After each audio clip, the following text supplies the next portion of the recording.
All right. Welcome to Evil Dojo.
It's almost like my message system is being used for notifications. I just added the add door message last night after implementing open and close door, as well as place door. There's still a bit of work to do to make it better, because at the moment everything is kind of like hard-coded in place, and I'm gonna have to build out like generational functionality so that we can procedurally generate these dungeon floors. And then, because doors are entities, I have to, after generating the dungeon, generate the doors.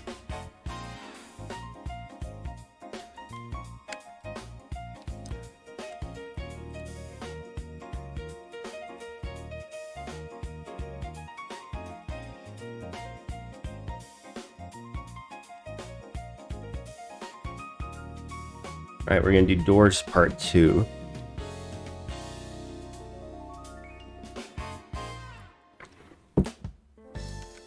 Make sure everything's all set up before I really get rolling here.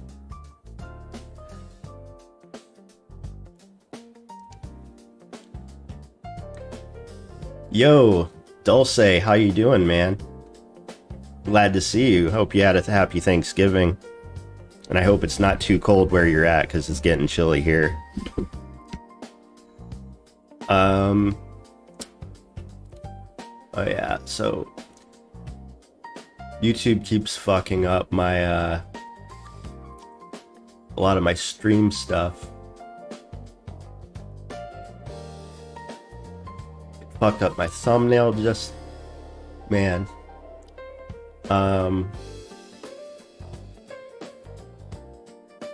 I gotta change my thumbnail real quick, hold on.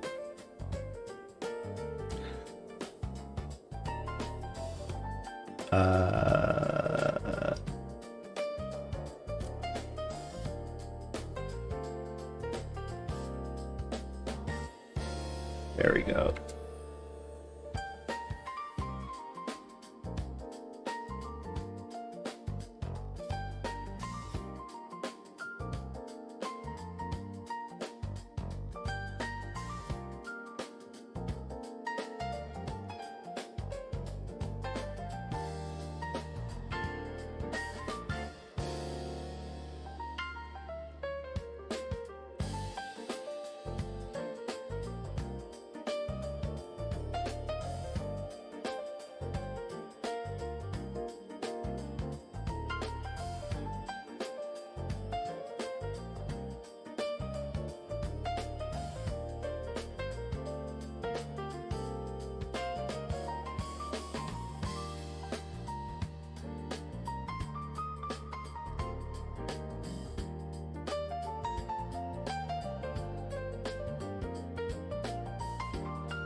Okay.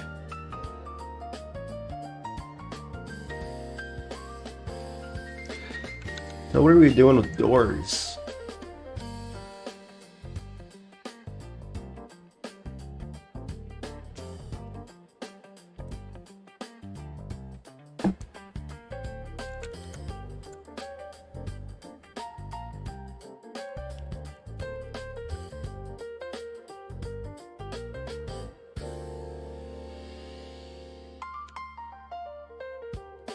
So as you can see, I'm manually creating 3 doors at the moment.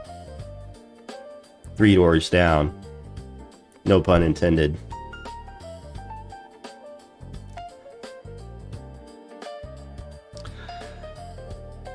So we got 2 doors on the first floor and then 1 door on the second floor, or on the second floor.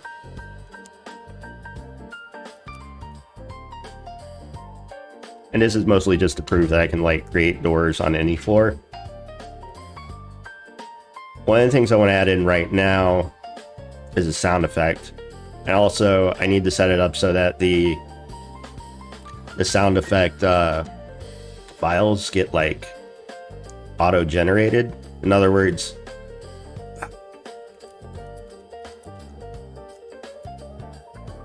so this .h file gets procedurally generated based off the contents of the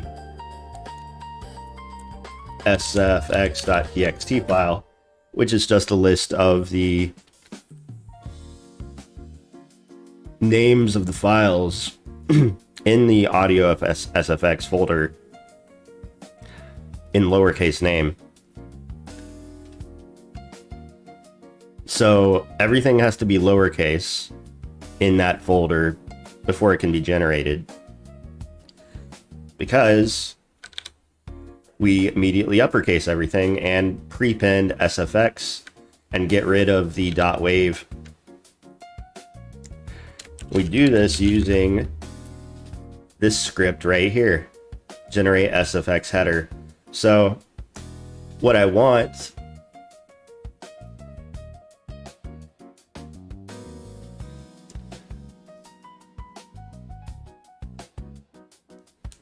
is to also, in addition to doing this,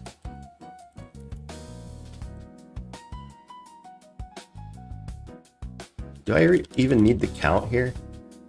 I don't think I need the count.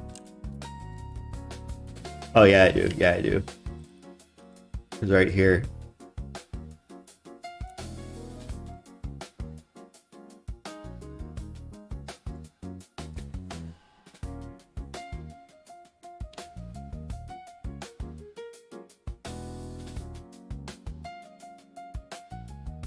Because yeah, the count refers to the ID. So actually, before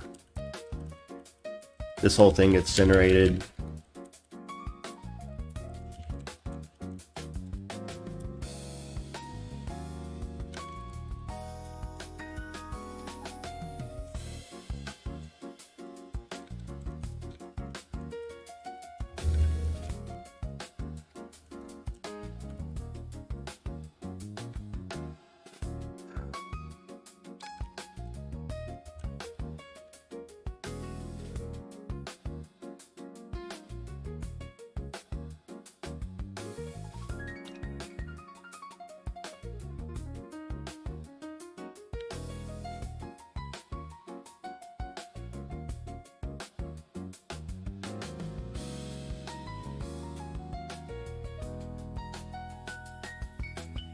Let's do some aider.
Perfect.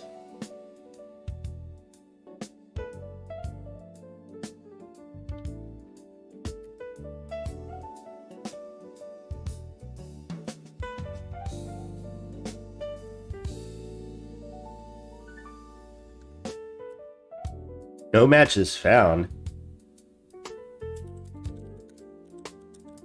Oh, they're all waves. Whoops. That was silly of me.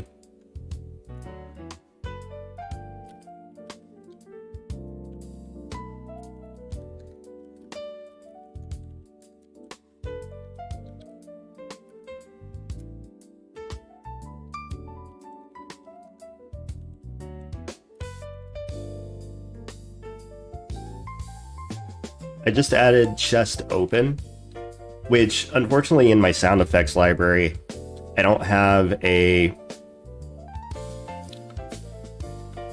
open door sound effect.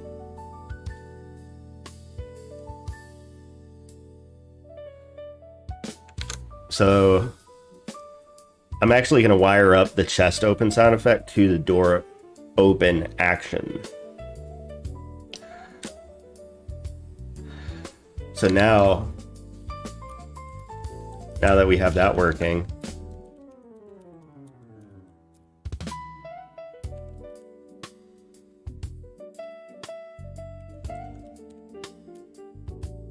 chest open should be in here now.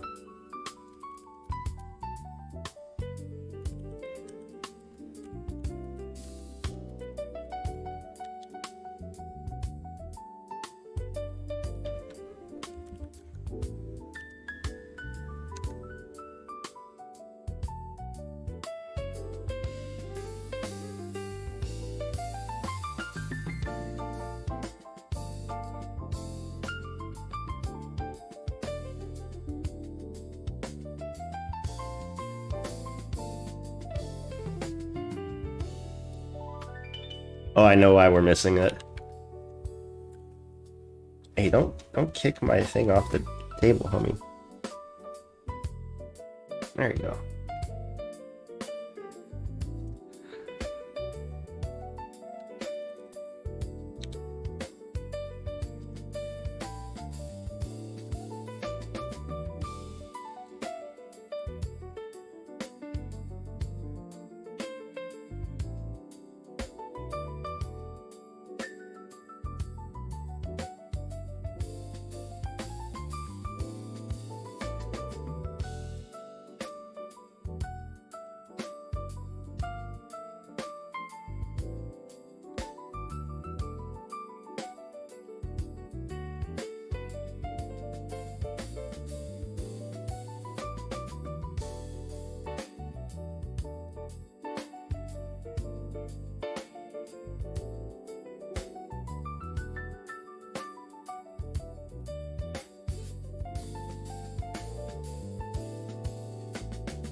base name. I gotta remember that.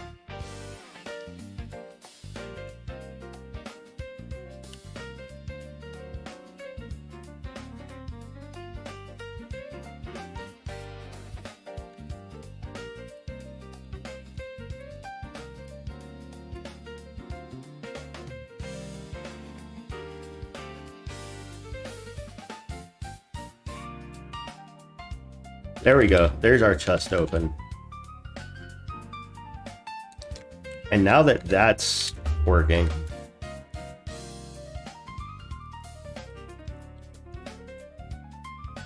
whenever we go to build the game, we want to do that process automatically.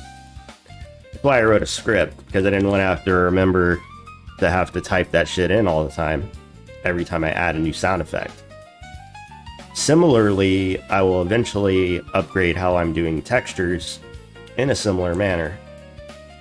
The idea being that, you know, you should be able to technically add arbitrary like graphics to your setup or your arbitrary sound effect file and like not have to think about like what index it belongs to in the location that it's stored in.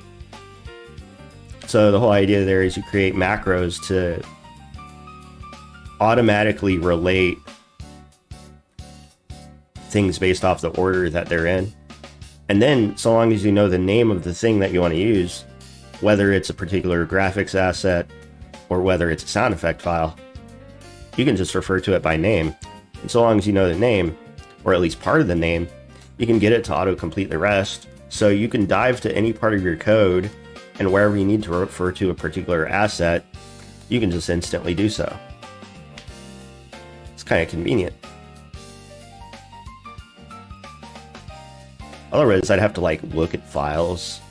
I'd have to look at what certain values are. It's kind of annoying. So for our dependencies, what do we need for the whole game, right?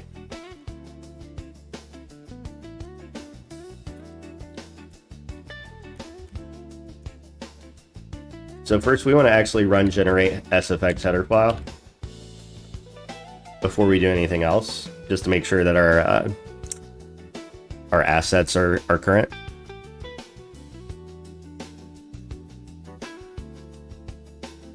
And this is definitely on like a fresh build. So here's what we do. Now that that's in, let's test it.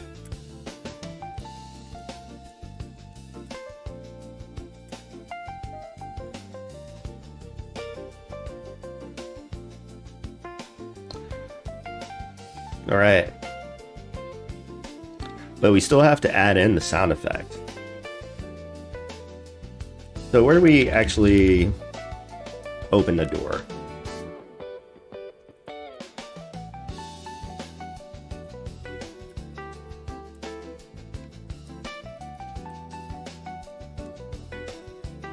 Here it is, right here. All this big nasty code is to get the tile that is directly in front of the player, depending upon which direction they're facing in.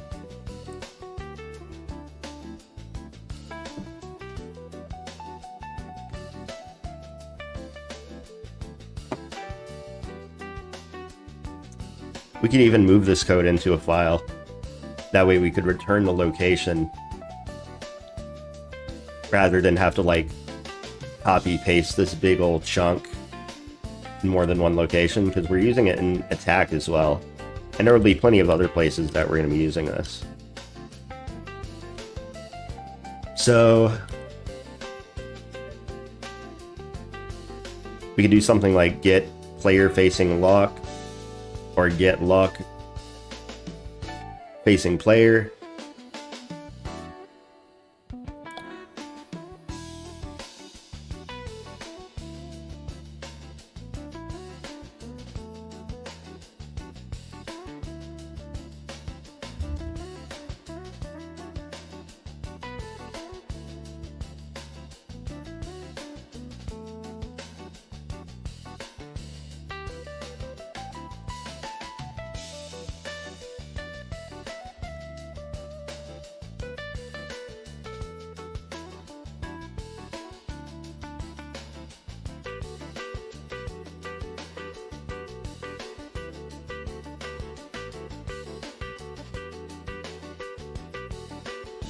For sure.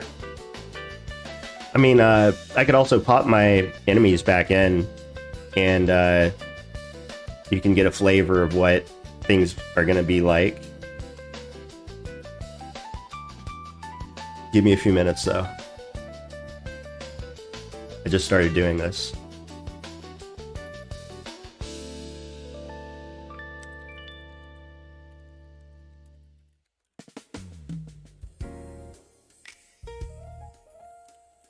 You know, this is such a small function, I almost don't even want to write an object file or a CPP file for it.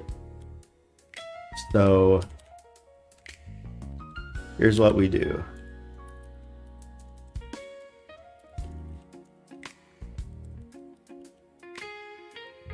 So now we've got a static inline version of the function. This also makes an assumption about the player. I don't want to do that. This isn't fully safe. What we need to do to be fully safe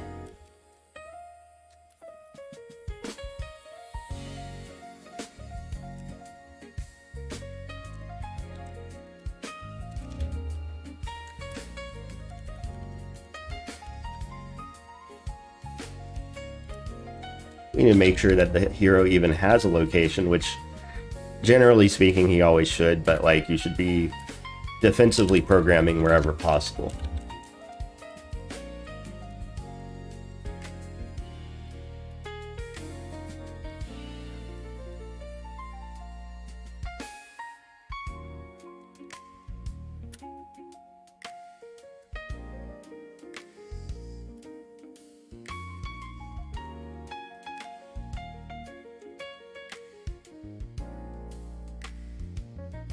Okay, so now we should be able to use this over here. So as an example, instead of vec3 lock equaling all of this,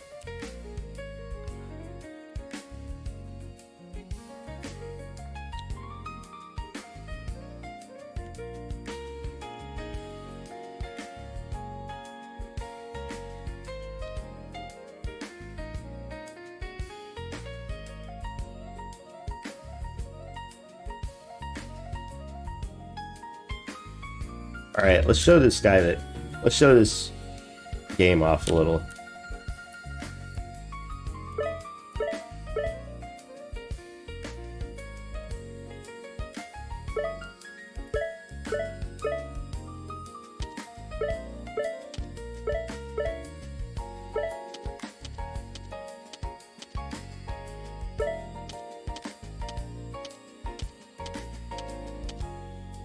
Not much at the moment, but I do have enemies that I can add in.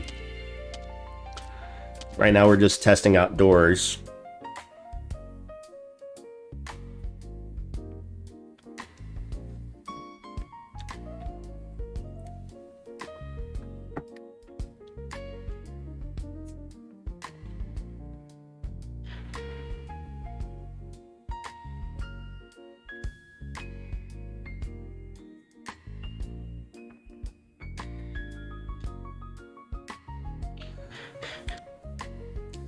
So we need a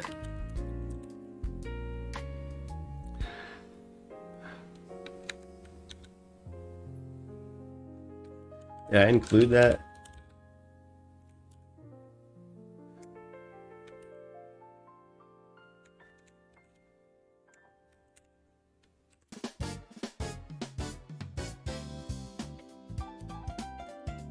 So we should be able to also use that code here.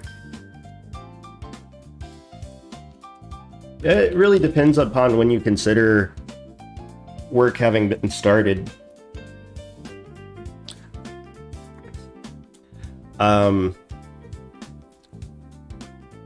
The biggest like push to this began like about a year ago when I built my current machine. Maybe longer ago than that. I started working with Raylib at the beginning of 2024.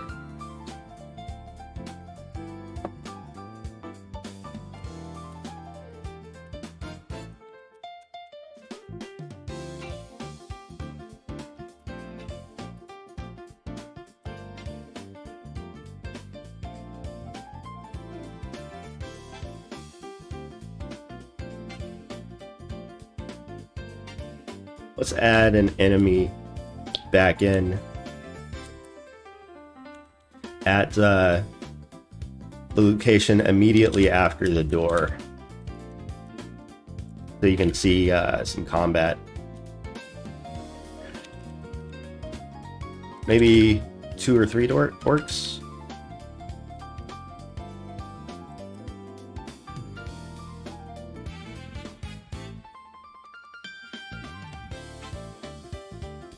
Alright, we're gonna add in 3 orcs into the next room. I hope they fit. They should fit. I'm gonna have to take my dog out for a pee-pee break here in a second.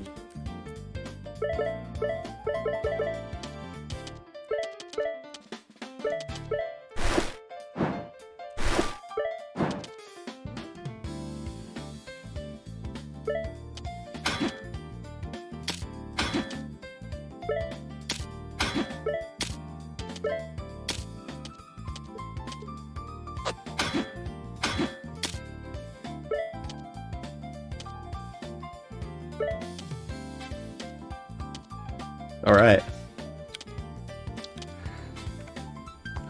And if you want to play this currently, it's available on itch.io, whatever current update I have. And you'll be able to play the game while it's in development. There's really not a whole lot to play yet, but you can at least test out what I've got available and what I'm streaming. So before we continue, I'm going to take care of my dog. Please check out the game over here.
Okay.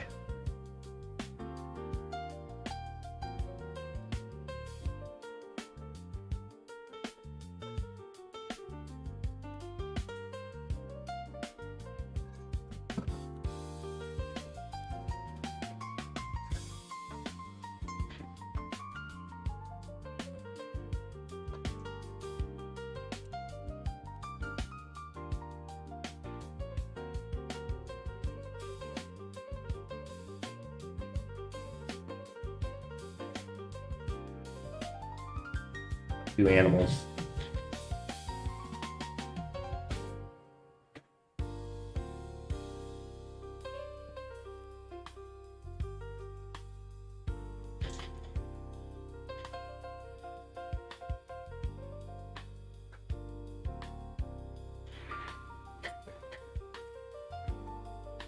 Man, it got fucking cold here. How about y'all?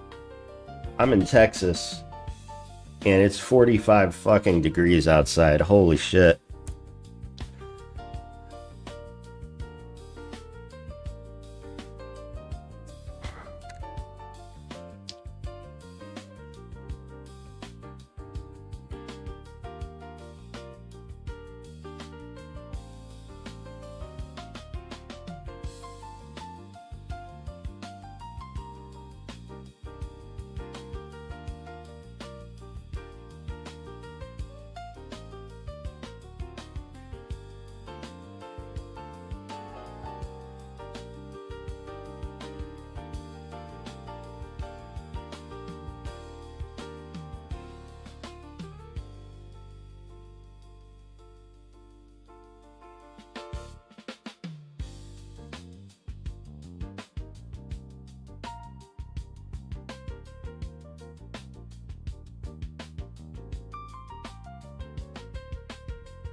Currently, if you attempt to open a door or close a door, and there is a door, it'll just always do it. But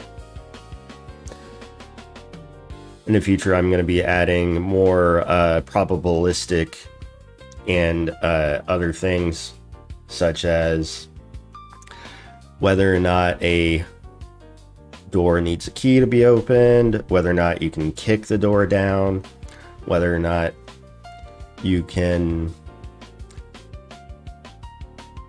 attack the door down, whether or not you can burn the door down, whether or not you can rip the door off its hinges, things like this. As well as material types.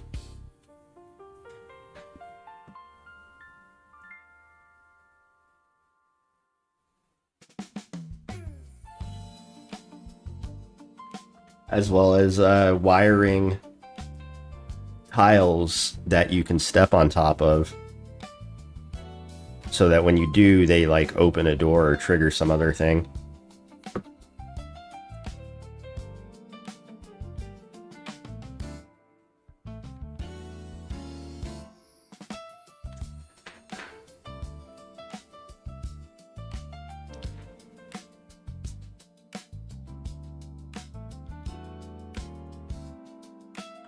Is open will not change.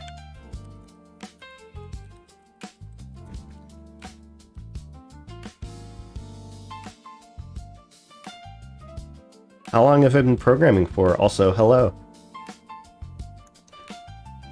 I've been programming for a very long time.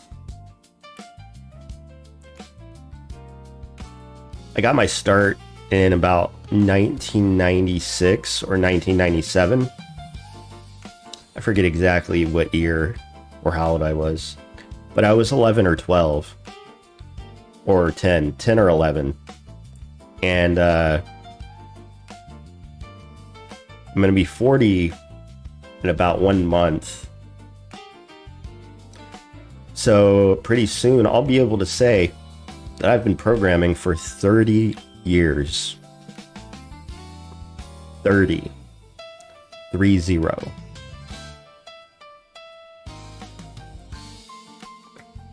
I don't even think the Primogen's been programming for that long.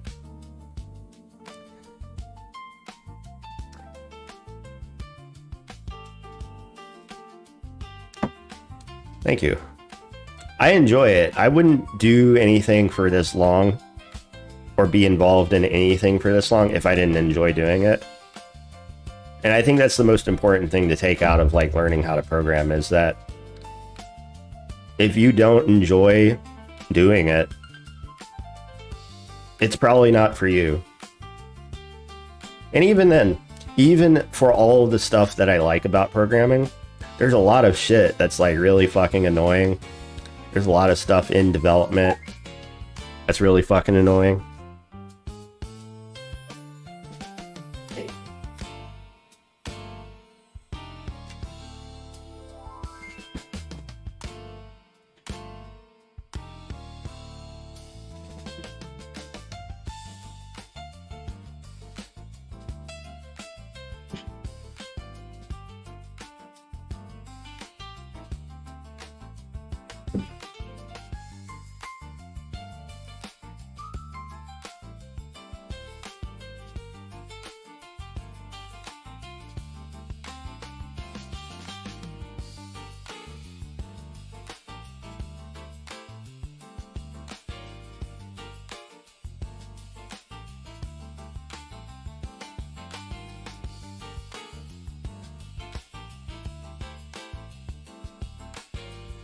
Grace is an old princess.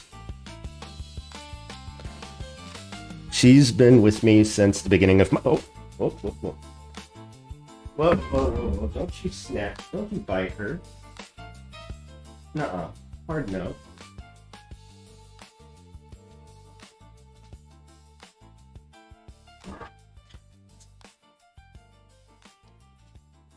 This motherfucking cat tried to bite my dog.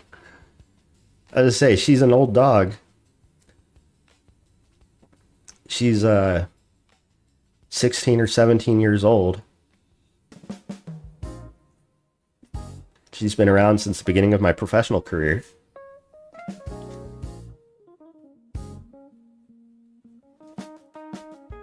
And even then, maybe, no. I mean, my professional developer career, because I did tutor computer science when I was in university. But long story short, you know, I get my degree in 2011, but in 2010, I got work as a web developer. And that shifted into iOS development, freelance. I didn't know a thing about either going in, but I had already done a lot of self-hosting. I had already done like building really basic HTML websites and stuff like that. A lot of my time in school was spent writing C. I wish they had given us some more C++ instruction back then, because I like it.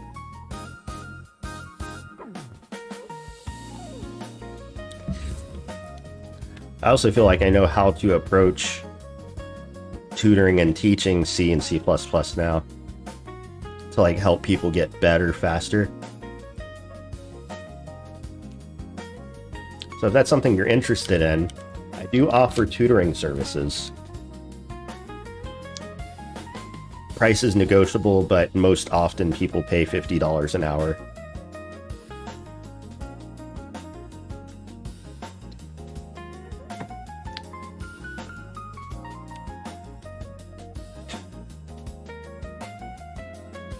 If I wanted to be really nasty about this, I could do like auto.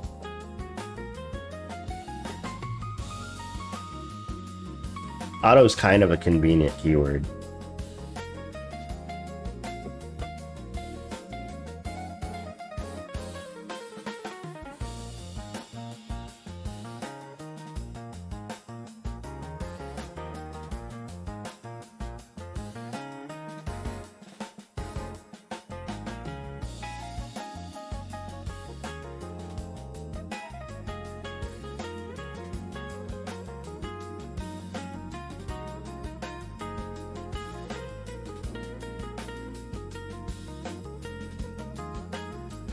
Okay, so their routine is that Gracie gets fed around 10:30, 11 in the morning, sometimes a little bit later, depending on if we sleep in. But they're gonna get their snackies in a couple hours, maybe like 2 p.m. Whoa.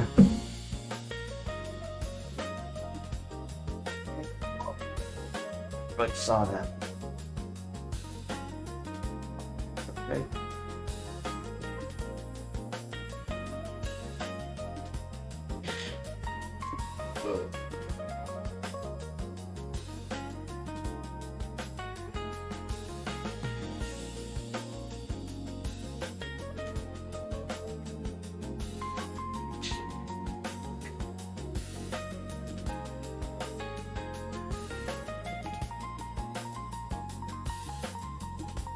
Okay, let's try the sound effect out.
The message window is getting kind of long. Not to mention,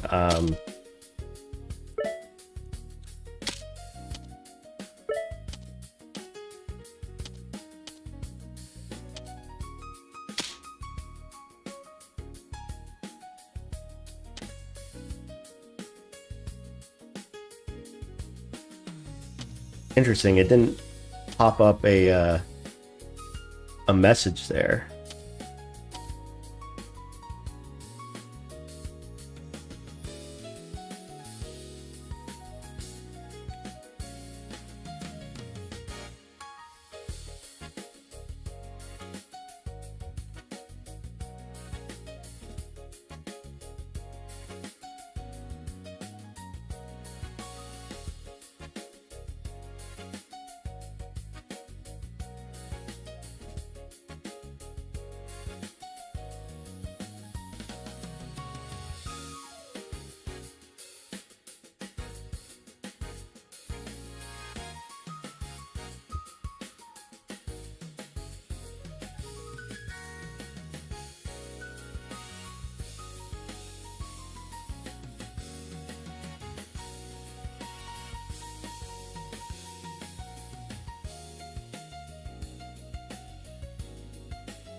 Crazy how little CPU I use when I'm actually streaming.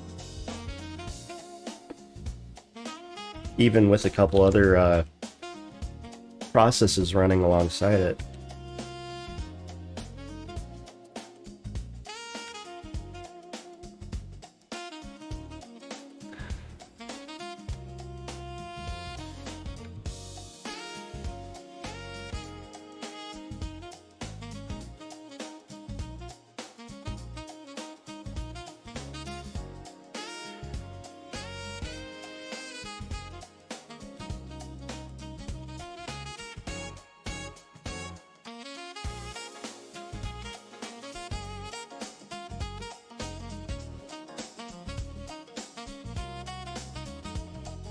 Alright, new build is up.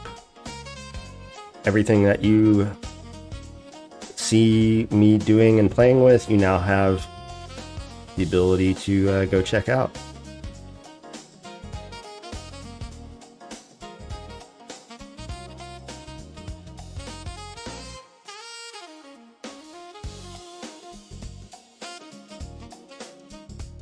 Hey Jira, how you doing, man?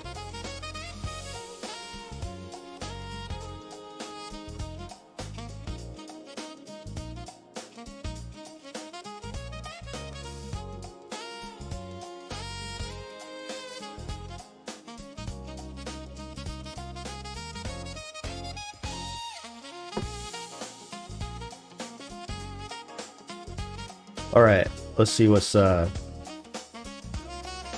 next on the agenda here.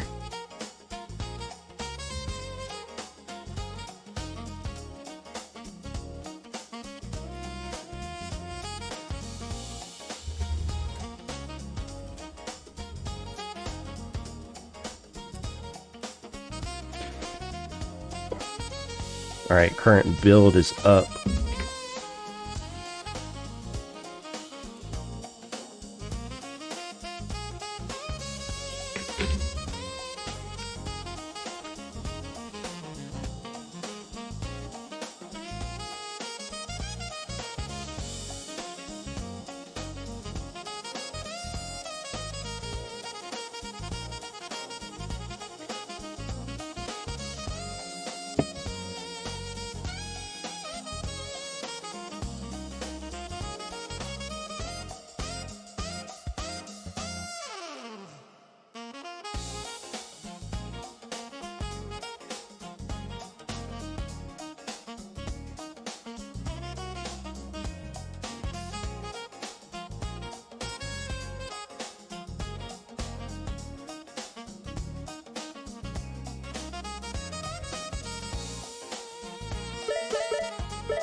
I'm not sure if the animation speed is too fast.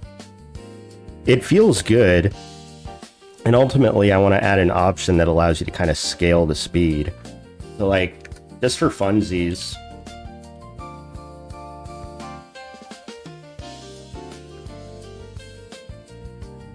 What happens if we double the speed yet again?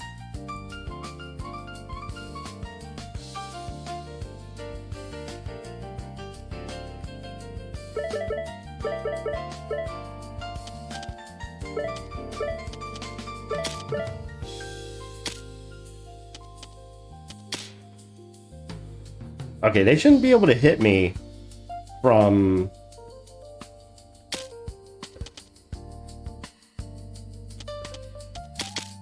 Oh, that's a...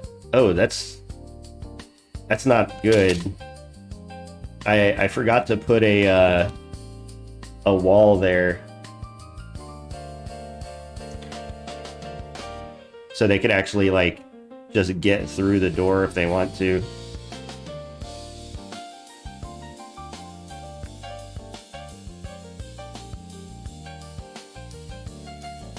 Let's make the walls shorter so that you can actually see things behind them.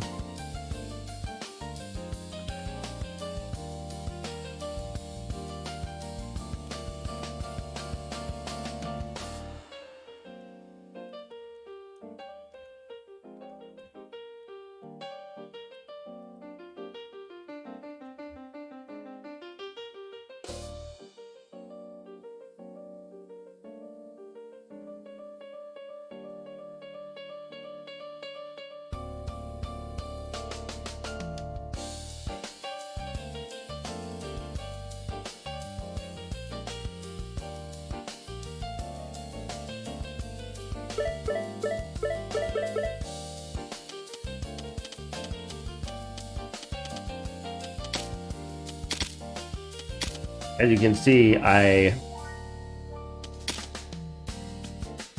did not plug that gap in this room.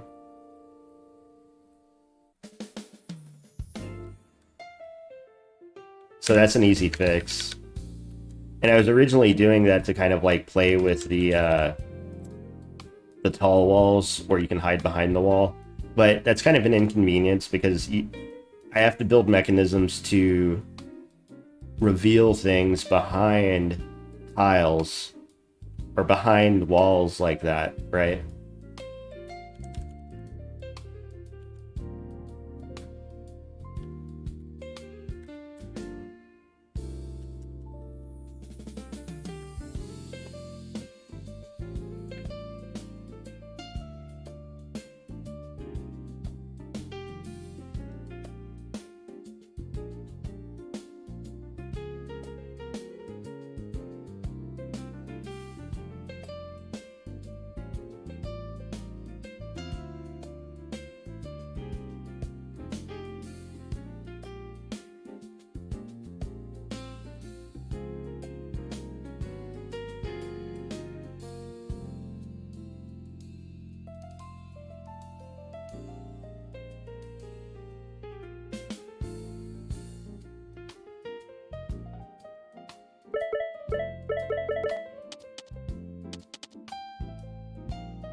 Okay, it feels good even at 4x speed.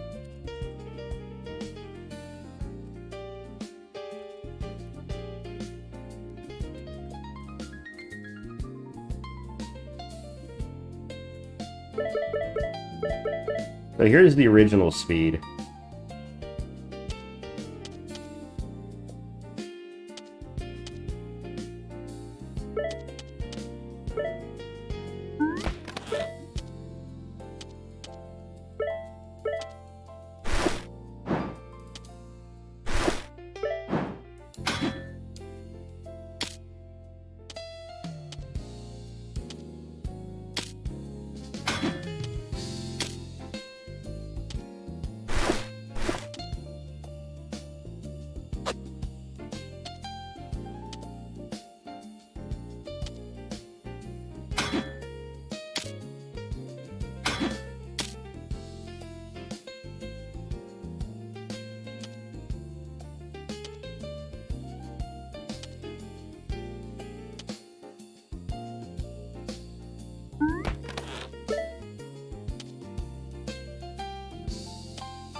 There's a light lag after you input an action because the turn animates and then the loop for like the NPCs has to go through, and so there's a brief like wait time. And I might even consider like drawing some sort of indicator to let the player know that it's like an NPC's turn or something like that.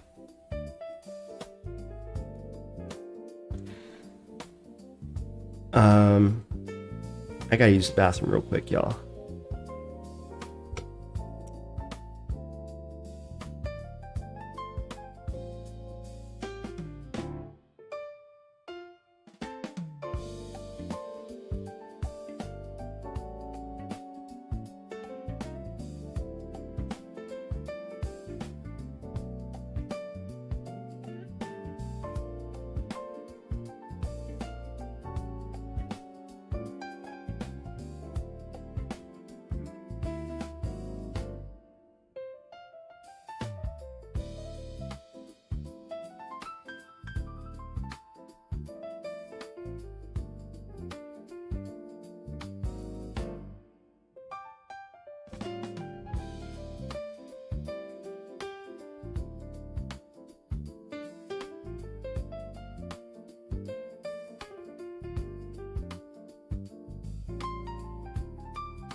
Oh, I'm back.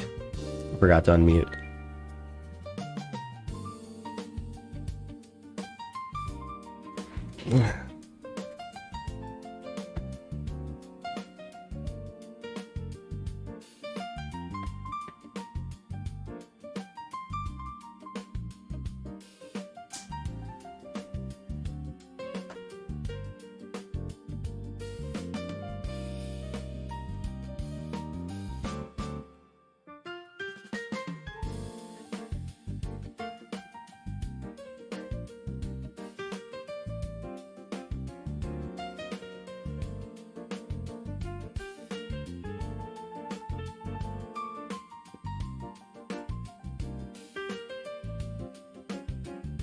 All right, where'd we leave off? You know what's silly? Taking shits. Taking a poop is almost proof that if there is a God, he's not a intelligent designer.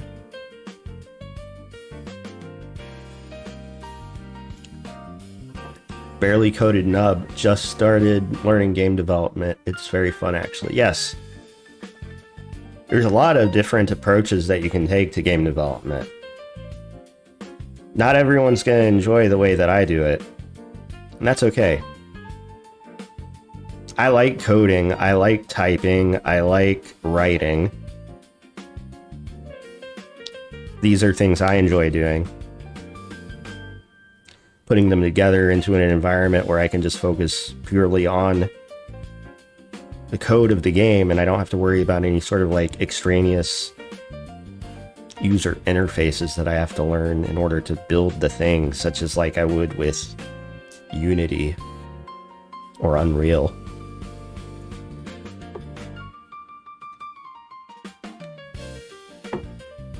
I actually want to turn off the message for open door. That's the first thing I'm going to do now that I'm back.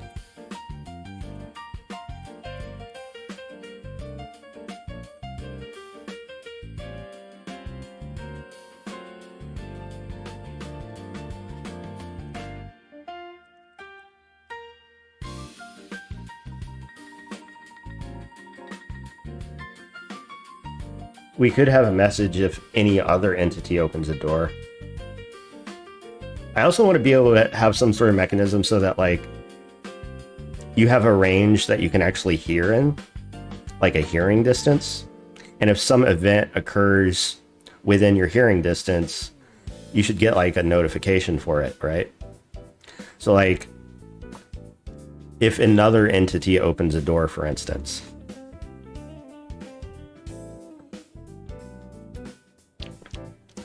So we could actually prepare for that now. We're not doing it all in one shot, but we're going to kind of plan on this being a thing, right?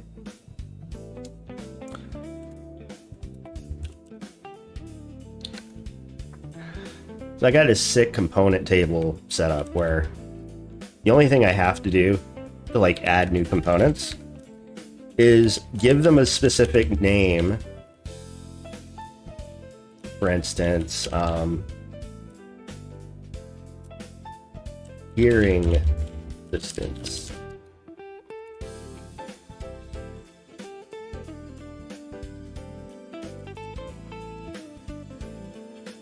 So hearing distance will be an integer, just like with vision distance and light radius. And depending upon certain traits and skills and stats and stuff, this hearing distance might not be very far, but it could also be very far, depending upon other things, like maybe elves, for instance, start with a higher hearing distance because they have good ears. And perhaps there's monsters that can't hear at all, so you can sneak right by them without them like noticing you unless they look at you.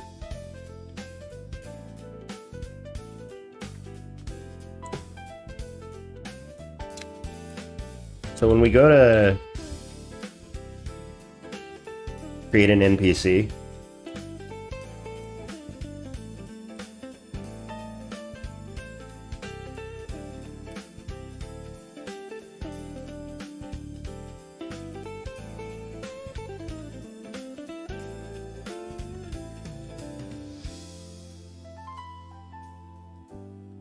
Oops.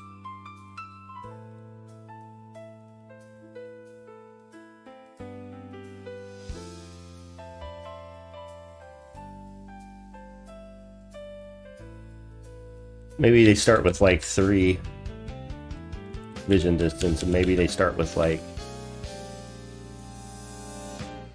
hearing distance 3.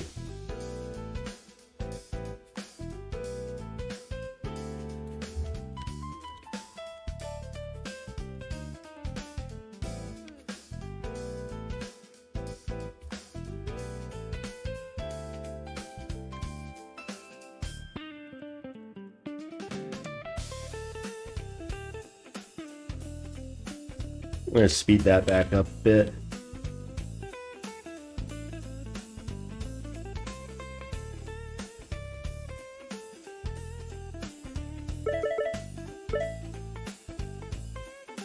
Oh, and I need to fix my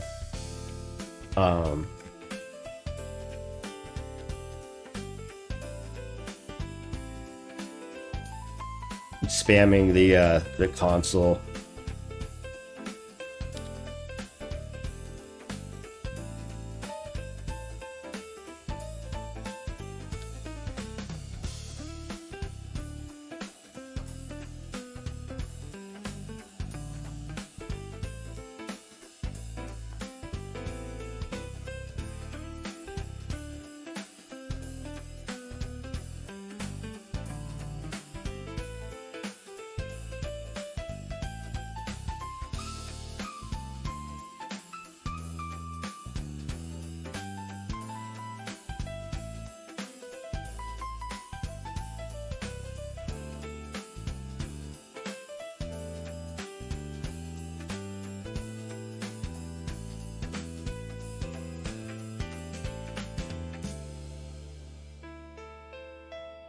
There are 4 months you're learning in Godot.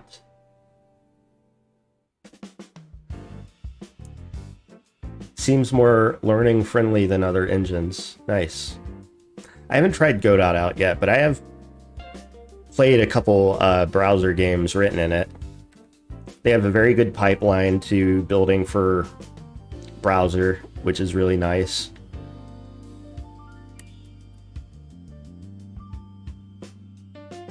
Okay, so libdraw still has a couple things.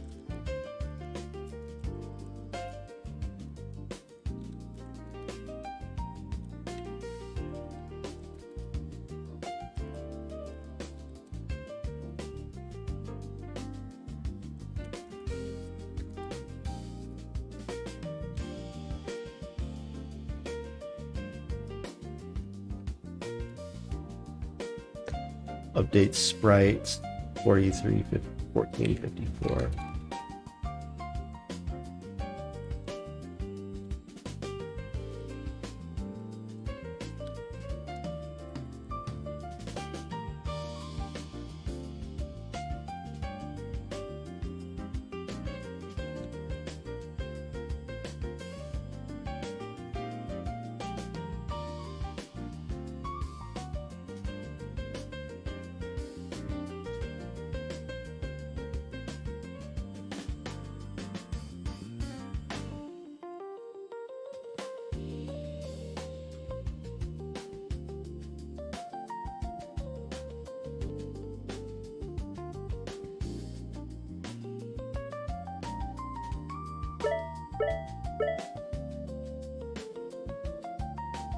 Update sprites 34.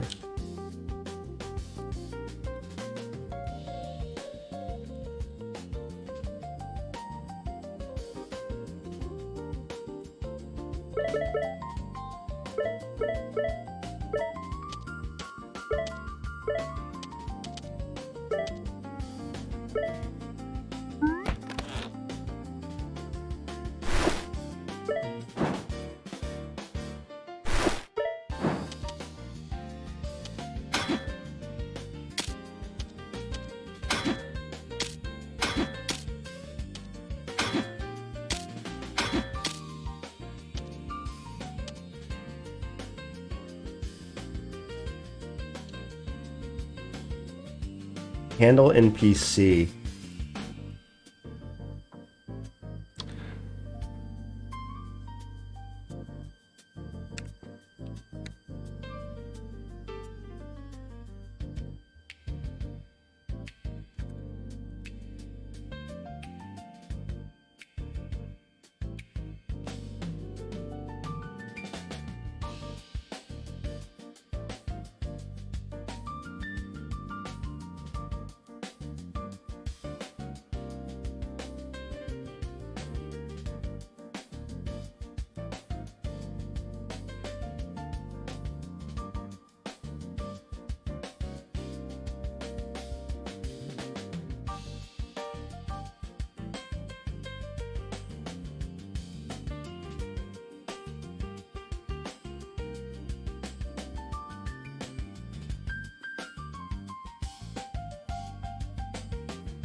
Hi. How you doing?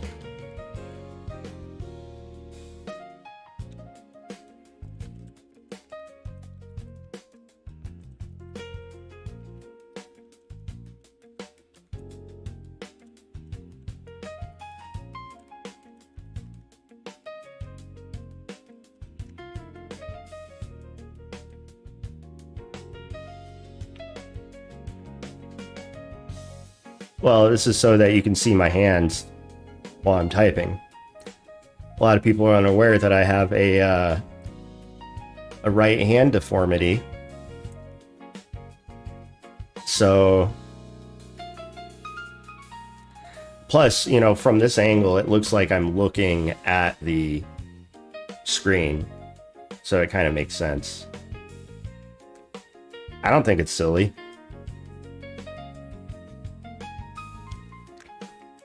What, you have to see the front of my face?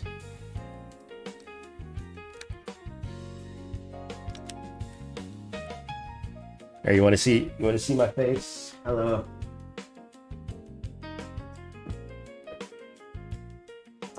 Okay, back to work.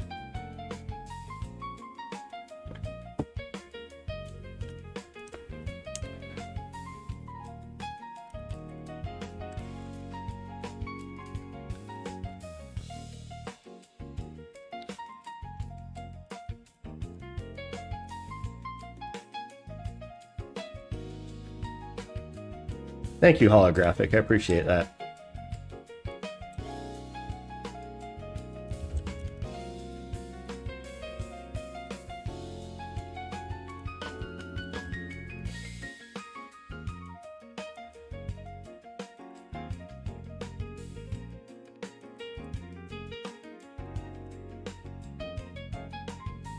Let's see if we can kind of like figure out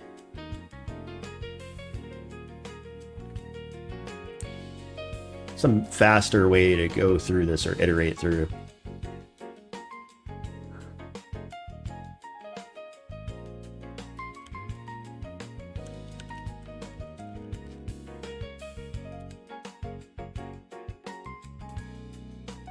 Nice. Well, thank you. I try to be a little different. You know, it's what does Evil Dojo offer that other developer streamers don't, right?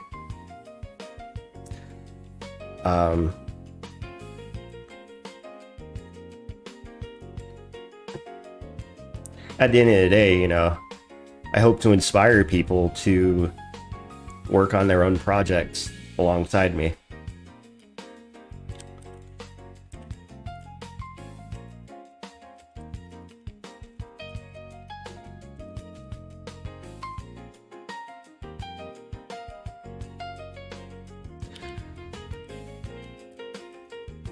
If not, maybe... Oops.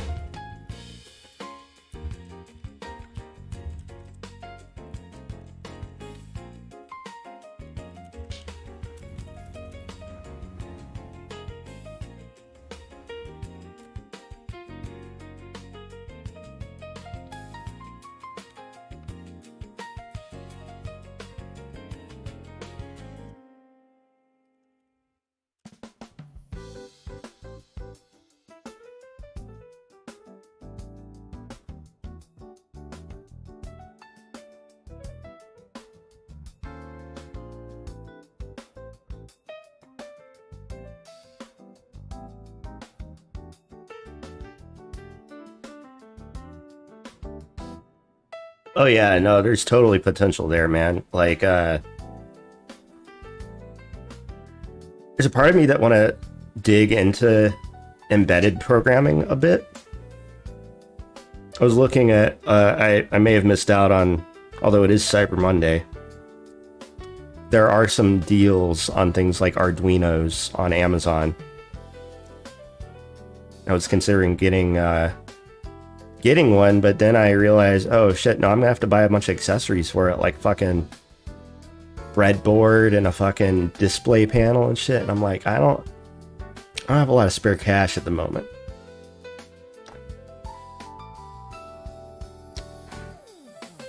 But totally, like, you could build your own crane game, for instance.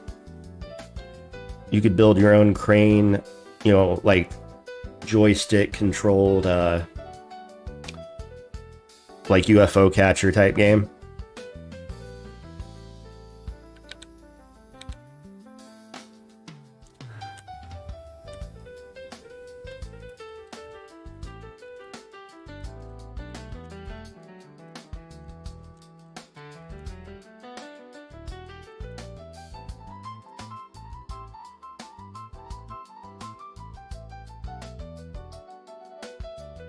Adafruit. Nice. Yeah, I used to have a Raspberry Pi. A Cana kit. It's kind of nice.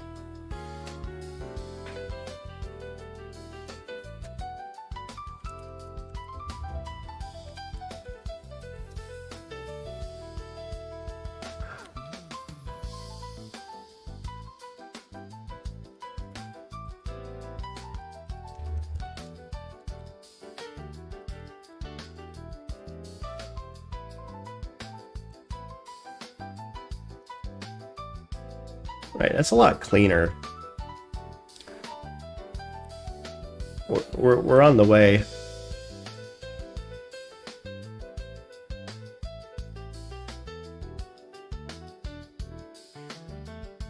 Yeah, see, I mean, like, I feel like digging into that, like, it's not like I would be bad at it or anything, but it would suck time away from, like, other interests. But at the same time, it would be kind of cool to play with.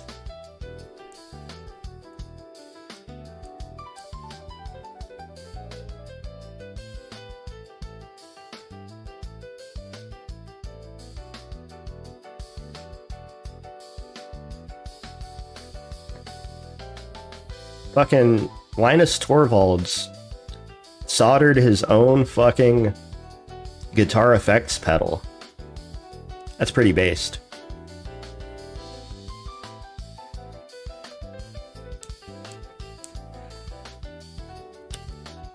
Because what it actually returns is an optional containing a sorry, not maybe type.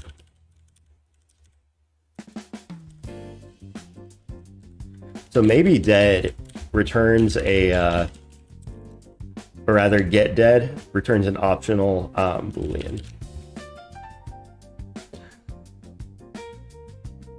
Because, well, generally speaking, all NPCs should have a dead component. Just for extra safety, you know, in writing the code.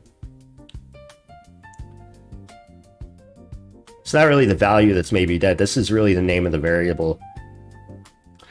So maybe dead is assigned ct.get. So this is the component table. Very, very clean. It's very small. And it can handle a lot that you throw at it.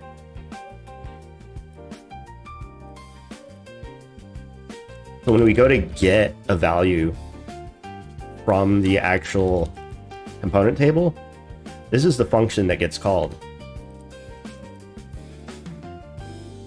So we pull out a store. And a store is referenced by the type name that you pass in, which is an alias to a real type. So get store calls this. As you can see, the only thing in the component table that's property is a unordered map mapping a type index to a shared pointer of voids. I'm actually really happy with this setup. So now, whenever I want to create new component types, I hop over into component traits, And all I have to do is define the name of the component and then assign it a specific type alias. So hearing distance is an integer, door open is a boolean, droid is a boolean, max durability is an integer, description is a string, vector 3 or damage is a vector 3, aggro is a boolean, vision distance int, light radius target, charisma, constitution, wisdom, intelligence, dexterity, strength, max HP, XP, equipped shield, equipped weapon, inventory, field type, weapon type, motion type, item type, pushable, texture alpha, which probably shouldn't even be a component, damaged, block success, blocking, attacking, direction, update, dead, sprite move, location, race, entity type, name, level.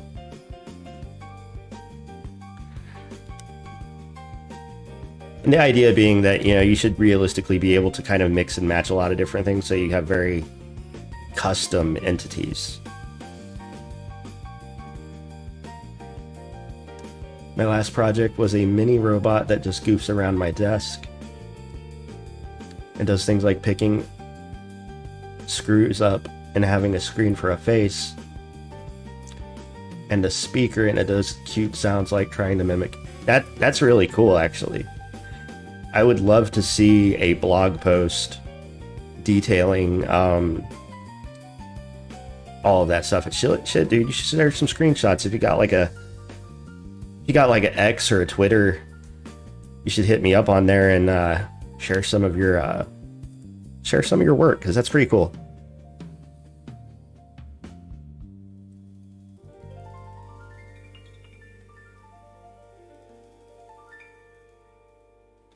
I think there's big opportunity for robots in games. I actually have a young student on Fridays. He's like 12, and he participates in robotics competitions, which is pretty cool.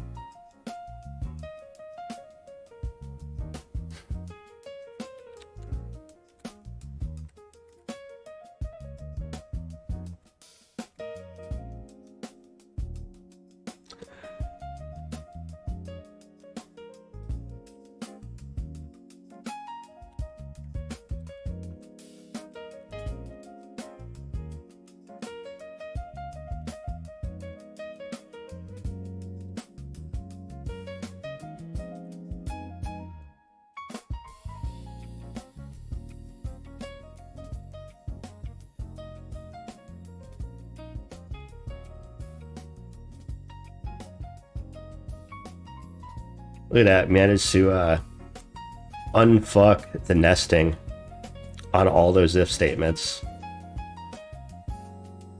Pretty good.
Bit cleaner. It's still gonna end up being kind of slowish.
There's at least one entity that's lacking a type.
Oh, ID 0.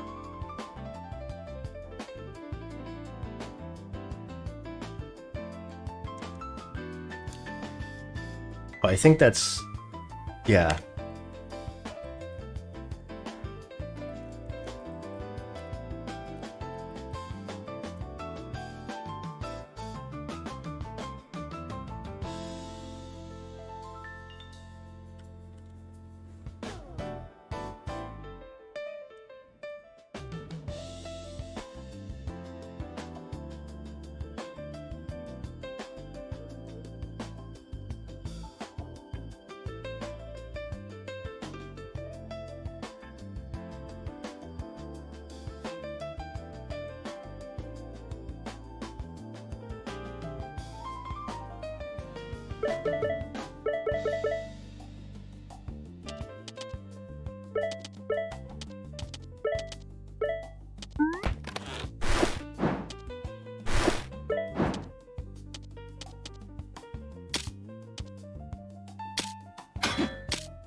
All right, what y'all got going on?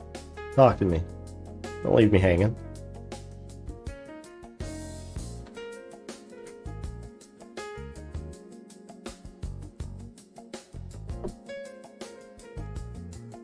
What y'all got going on today?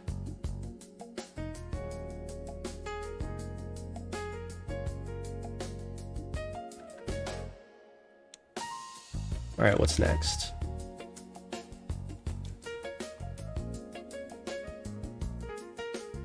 I had something very specific in mind. Oh, right. During dungeon construction, at the moment, I'm manually assigning upstairs and downstairs.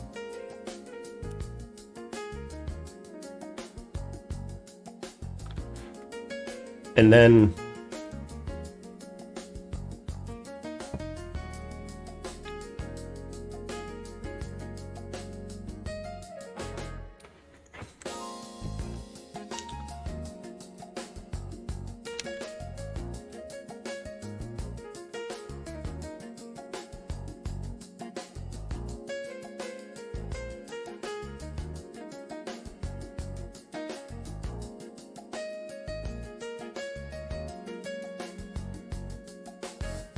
here we're actually forcing door creation, right? We're hard coding in doors at specific locations because I know them to be good locations for doors. But imagine, because one of the problems that I faced implementing this, the fact that dungeon floor has no reference to the game state, so I can't spawn entities. And doors are entities, so dungeon floor can't spawn doors.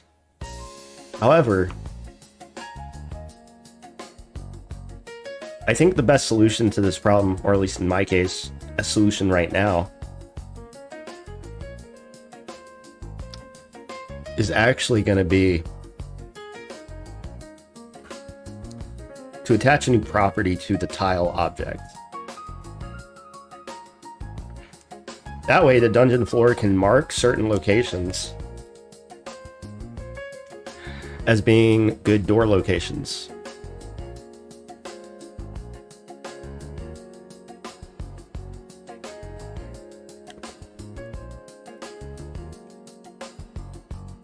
We have a function called dfSetTile.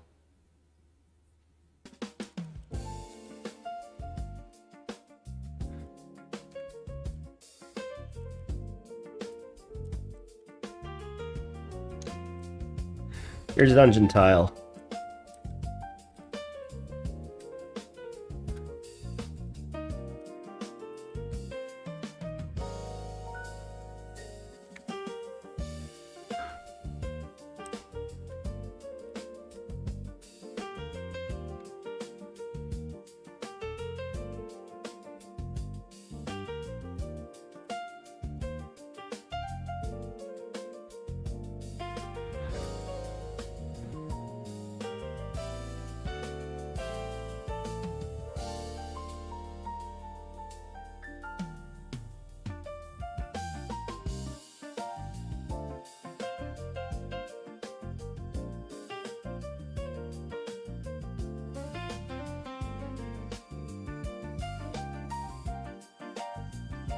If it can have door,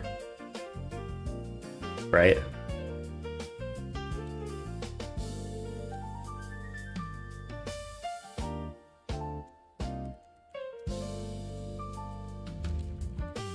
Oh, almost all of the sprites in this game are not sprites that I created. In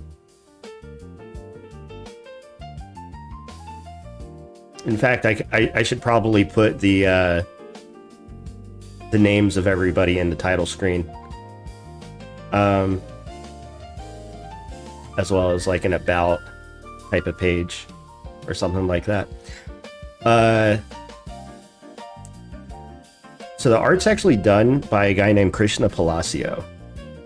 He does a series of art assets called Mini Fantasy. If I have a sprite up, I can show you. Yeah, right here.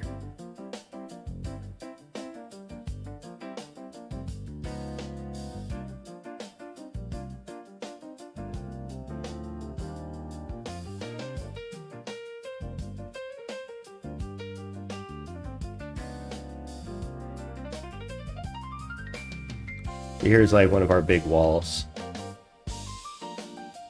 Basic dirt. This is actually going to be renamed to like Cliffside or something like that.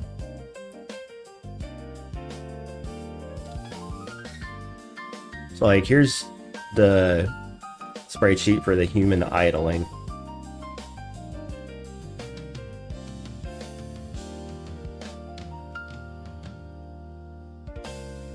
Each row represents a different direction.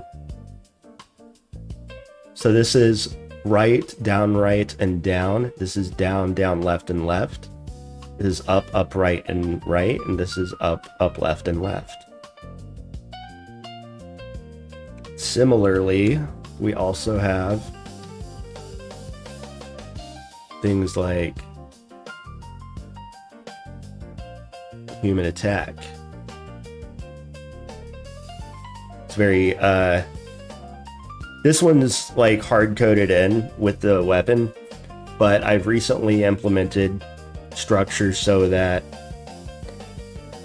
depending upon which weapon you're equipped with, it should properly like display which weapon you're actually attacking with when you attack. As an example of this, let's add in, before we get to can have door,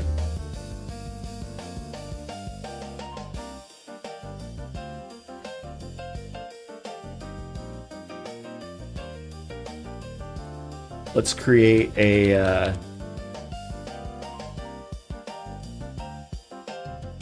an axe.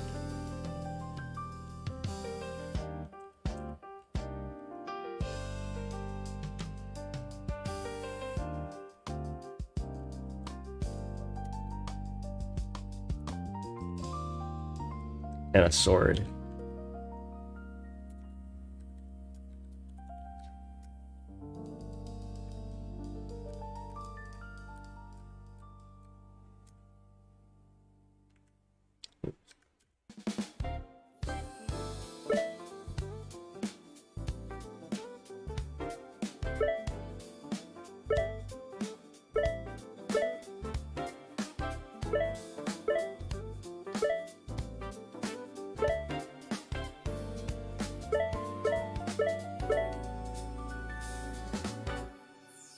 Yeah, I think there's a bug with the wolf equipping a shield.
Okay, so we got a crash there.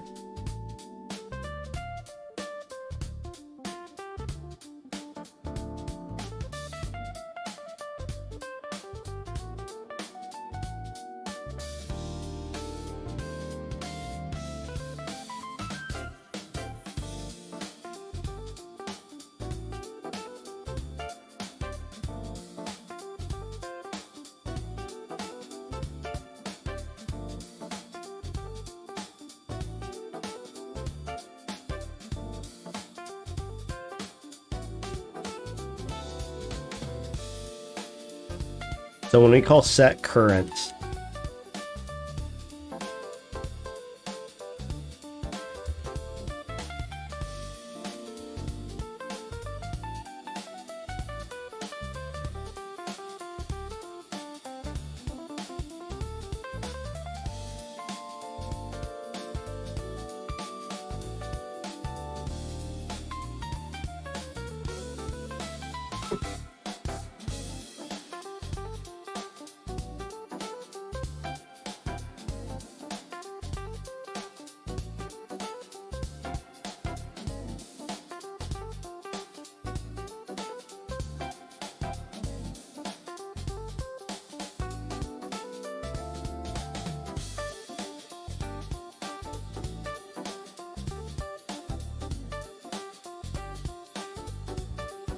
okay, so where is set current being called?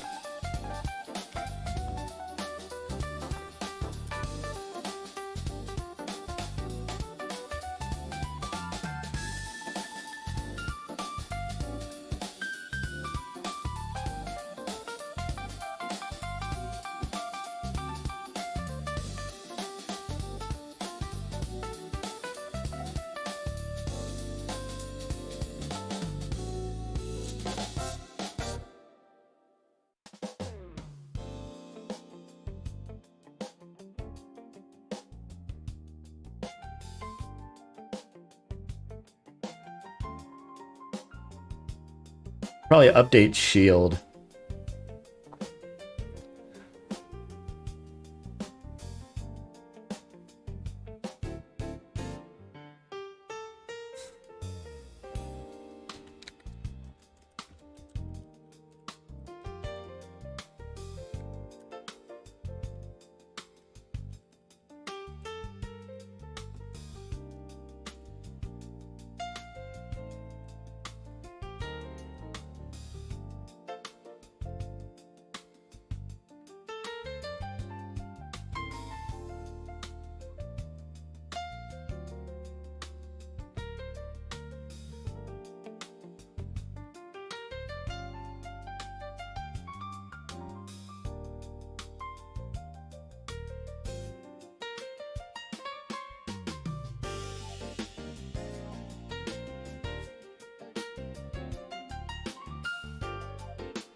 Wait, so that's the buckler update.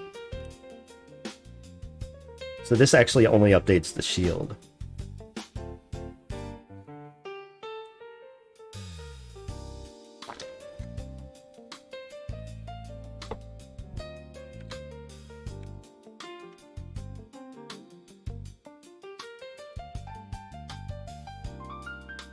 Updates sprite.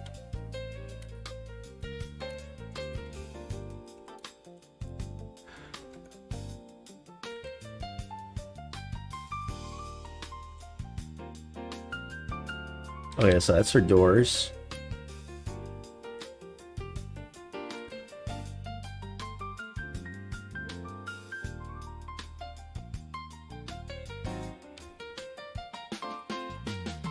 All right, lib draw. 195. What? No, that's not right.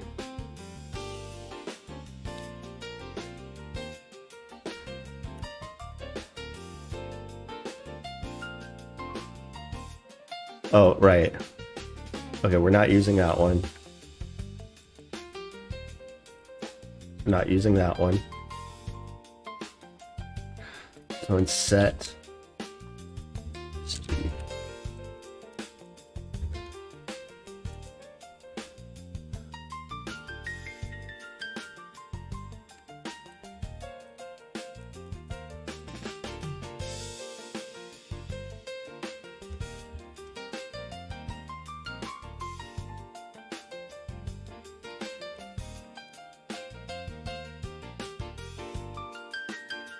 Oh, here's why.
1, 2, 3, 4, 5, 6.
His guard success is 12, so that would be outside of the range of what we've loaded for Wolf. That's probably why it's crashing.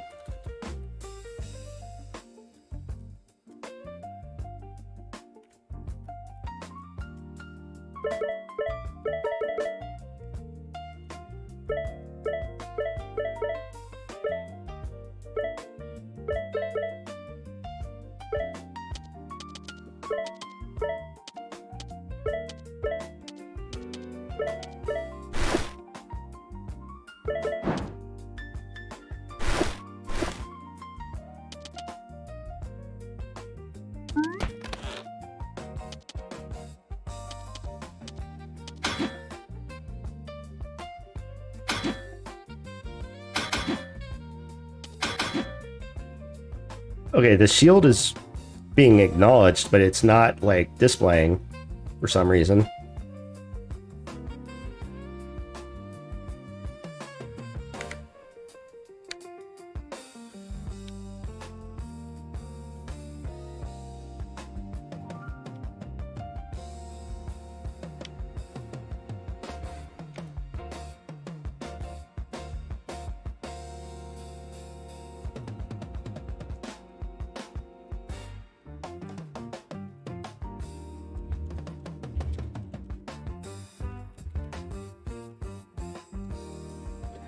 Why would a wolf have a shield equipped? I don't know.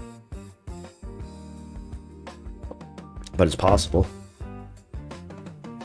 Crazier if the wolf had both a shield and a weapon, right?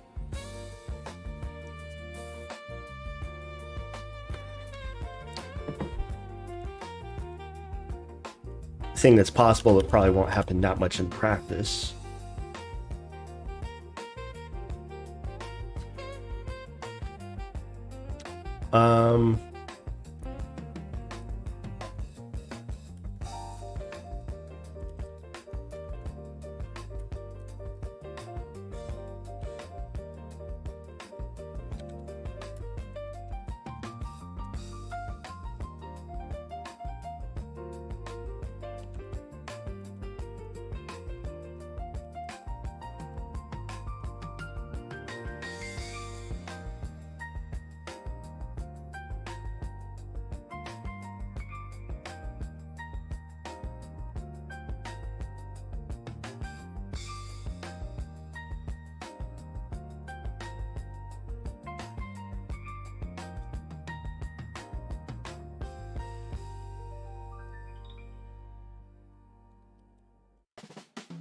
Oops.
Oh.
Oh, shit.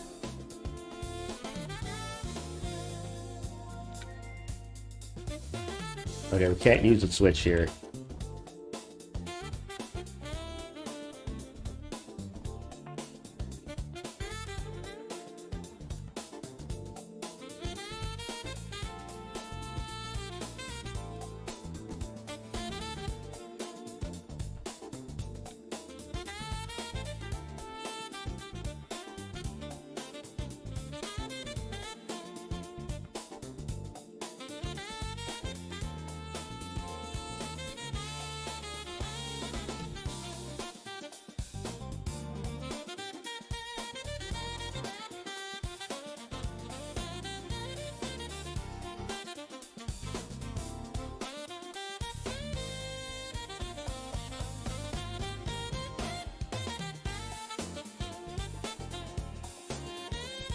I think that's fixed.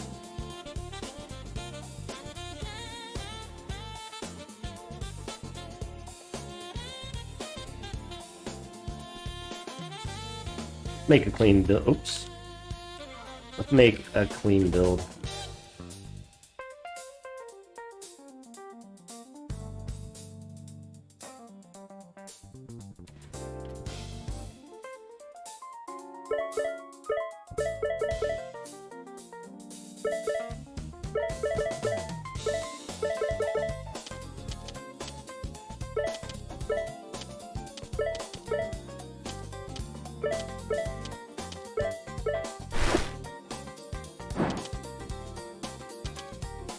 Oh. No, we only really want to do this on block success. So realistically, we don't want to actually do it by current. We want to do it by optional. Cool. There, yeah, we'll just auto.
again, y'all.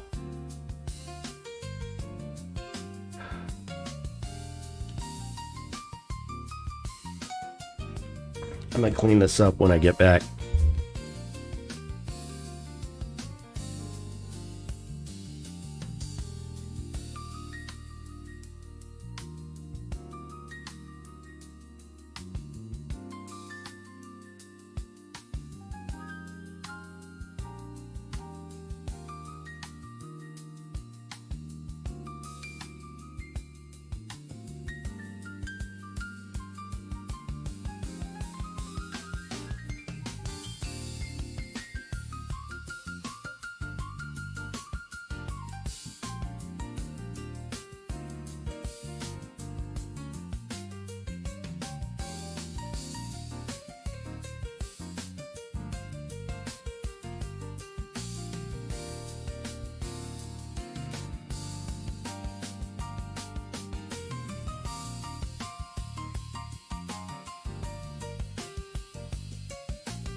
All right, let's step through this. We're getting close to break time here.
Yeah.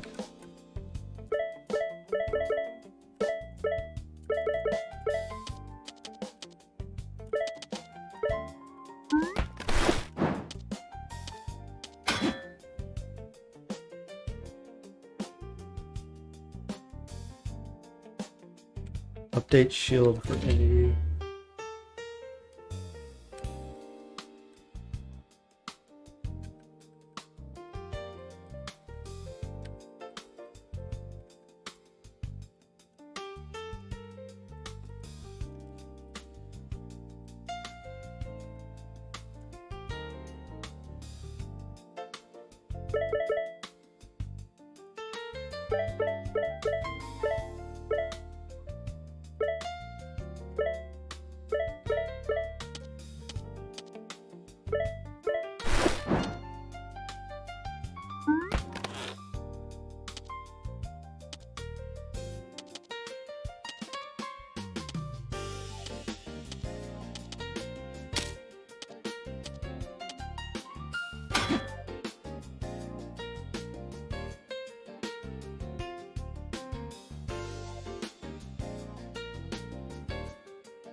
Hope I didn't break it for the person.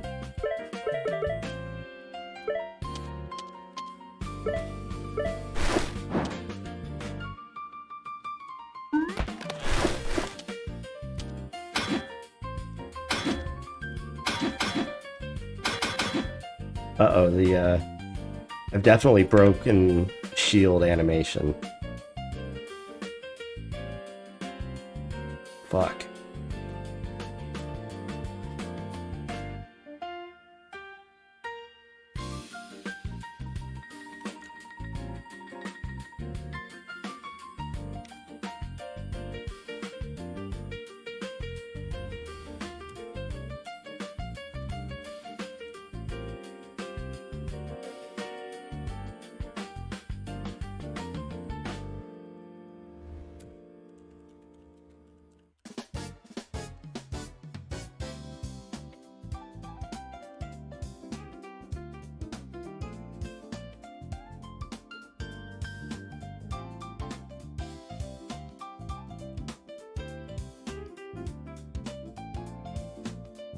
Probably gonna take a break here in a bit. I've got about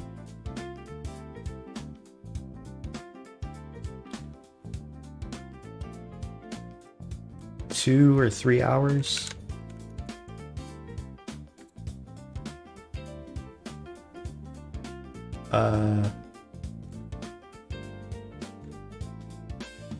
I've got about 3 hours left.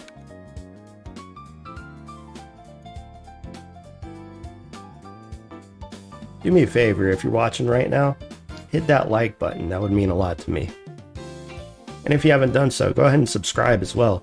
Very, very close to 5,000. 5,000 subs would be a huge milestone for me.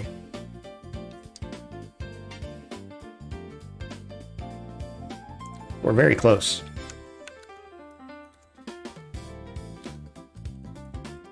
Welcome all the new viewers.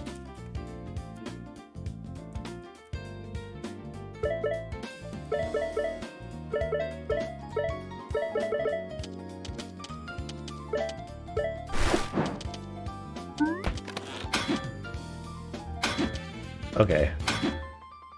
Shield animation works again for the human. I have to be very careful fixing that bug. I didn't even check out like a new branch.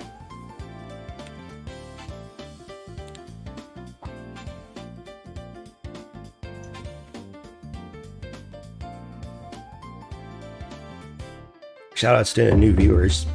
Do me a favor, hit that like and subscribe button. Appreciate you.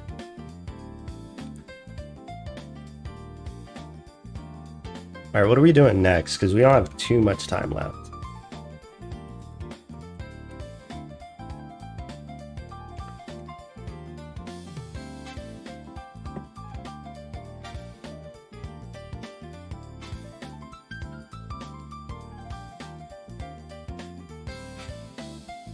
I'm gonna have to step back out with my baby here in a minute too.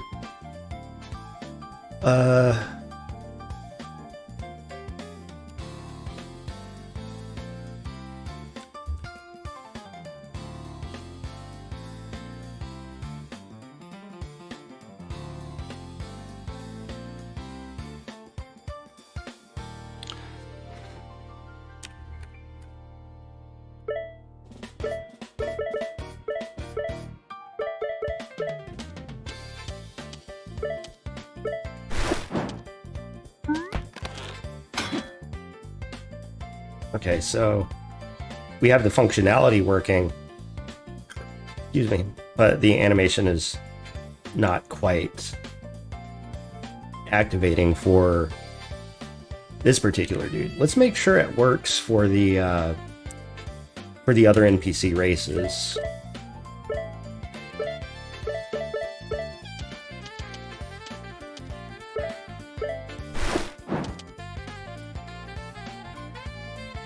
I also need to extend the messaging system so that we don't constantly have a pop-up on certain things.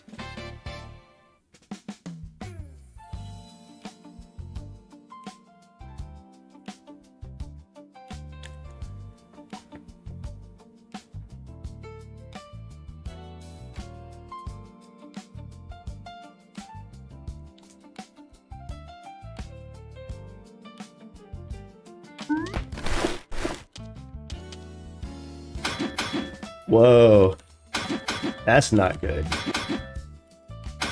There's a huge bug there.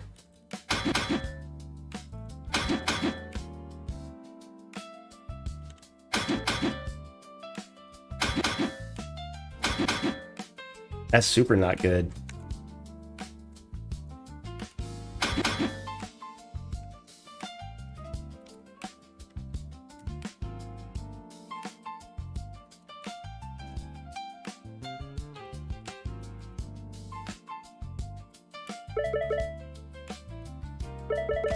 So it works on player, on a human.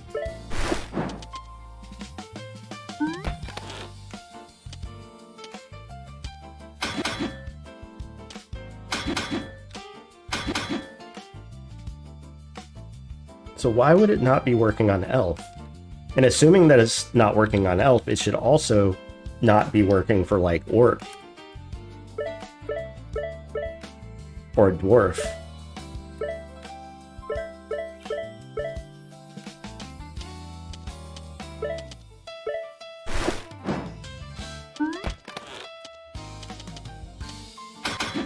No, it's working fine on orc.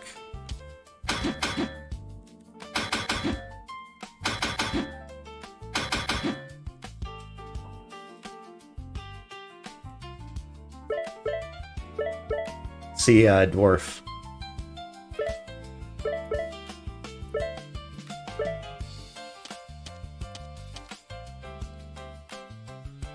And actually, just to make things a little bit faster, I'm going to get rid of those tutorial messages in a bit.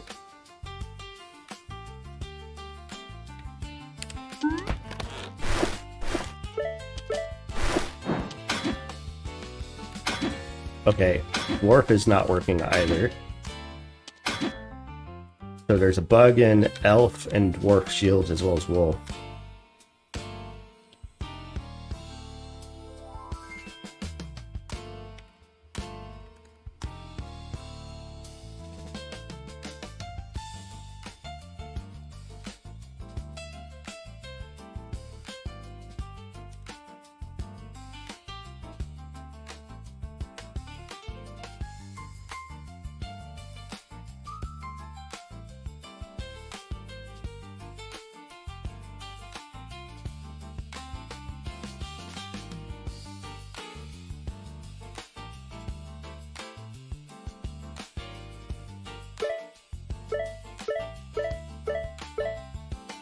Let's check out slime.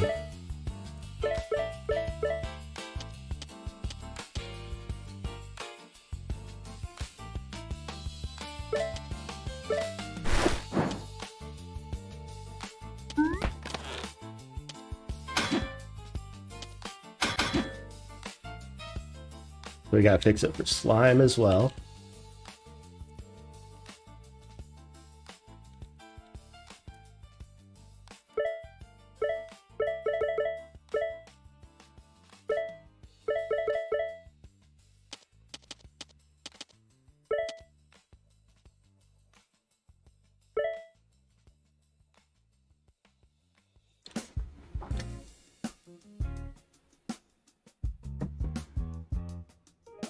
Also, we need to fix the bat walk animation.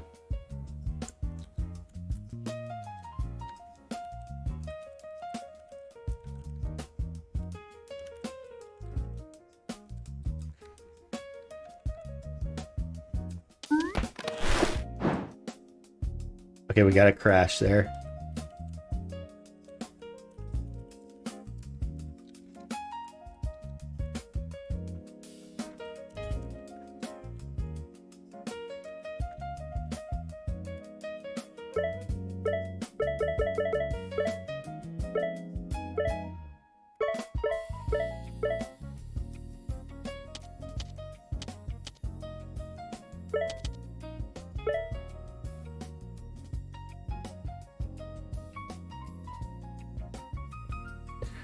And we definitely need to work on the animation order because the wolf should be drawing on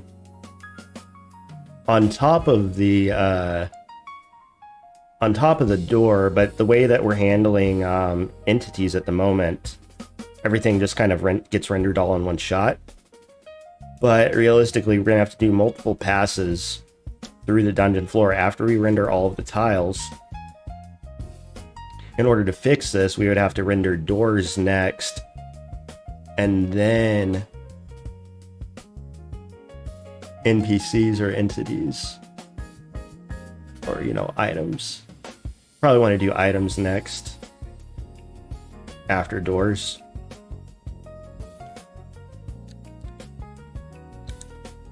Oh, we never tested that. Hold on.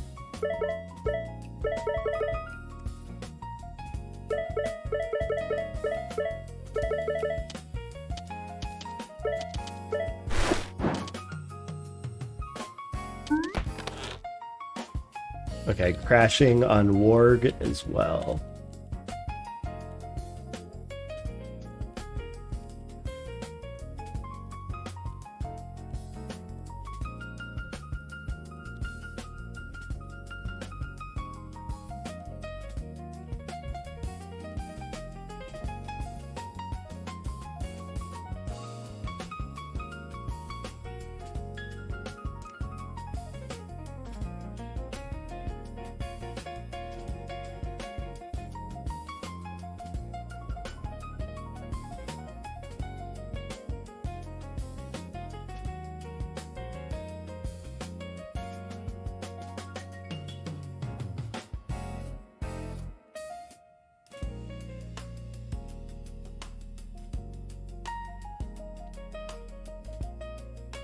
You know, what's really sad is my coffee's empty.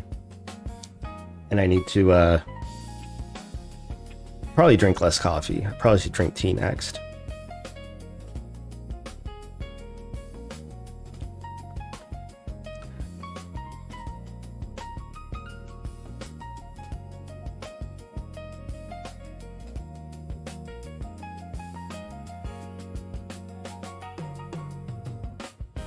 $4.99K subscribers.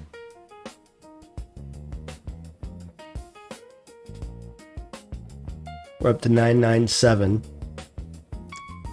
3 more subscribers and then we hit 5,000, y'all. Let's fucking go.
See, first we draw all the tiles, right?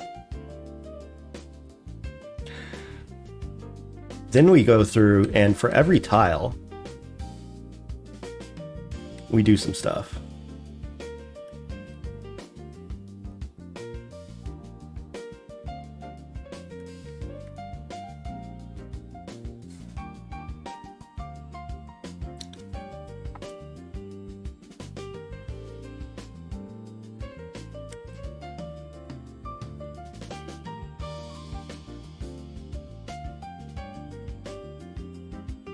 Well, let's say we wanted to render doors, right? And actually, you know what we're not doing here? Is,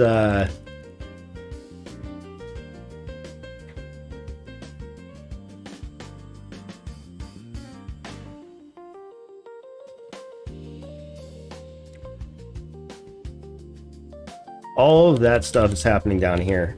So for every tile in the dungeon, for every entity on the tile, draw the entity. But we have no ordering here, so like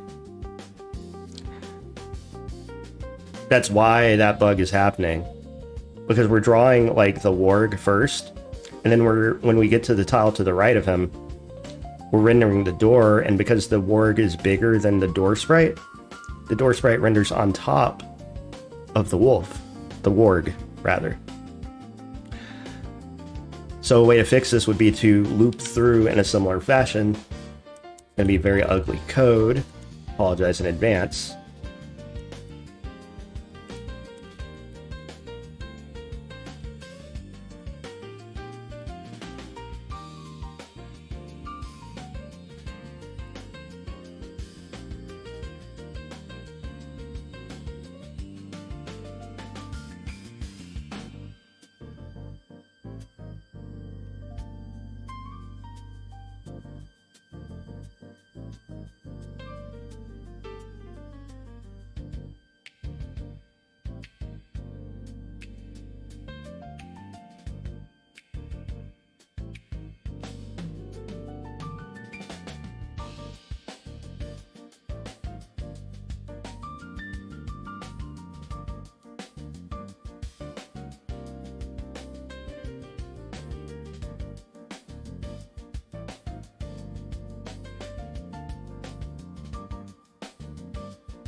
What's up, Dean? What's up, Mickey? What's your idea? Talk to me.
I had a feeling it was you. With the fucking clippy That's how you know a motherfucker watches Louis Rossman. Shoutouts to that dude. He talks faster than I like to listen to, but he's a otherwise good dude.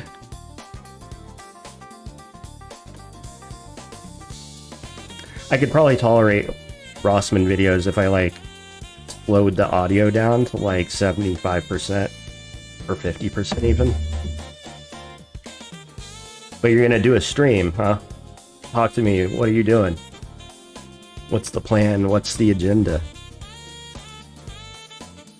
Also, if you want to cross-collaborate on streams, 100% down. I'm just itching to get my first collab going, man.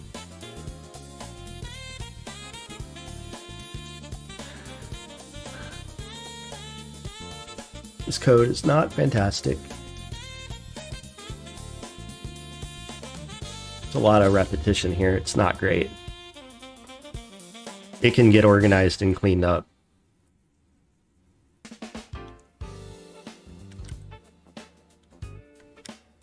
So this would force doors to get drawn first. I'm down, dude. I'm down as fuck. You're one of the coolest people on FNet. Hell, you're one of the coolest people on the internet, period. I know we've all got our own problems in life. There's things about people that, you know, could be better. I'm not about to judge. I'll associate with anyone who's cool enough to stream with me, so long as they're not like a fucking Shomo or anything stupid like that.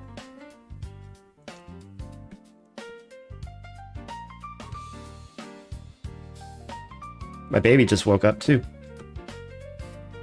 So we're gonna have to step outside. But I want to check this first.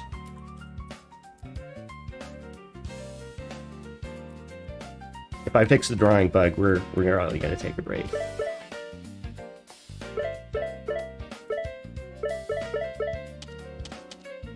Nice.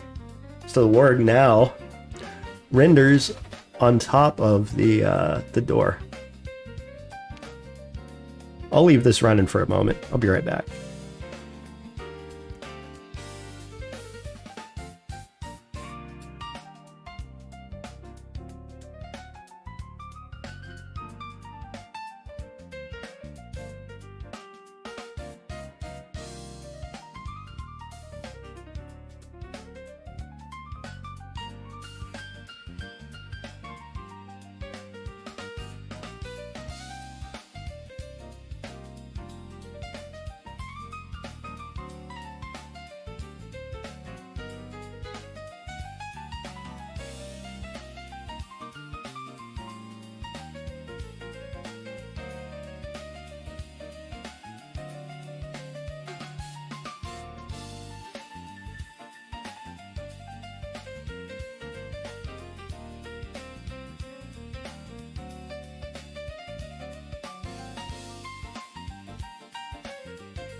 I also just noticed another small bug. The player targeting reticle is rendering on top of... That's right, so that's another drawing order thing.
here.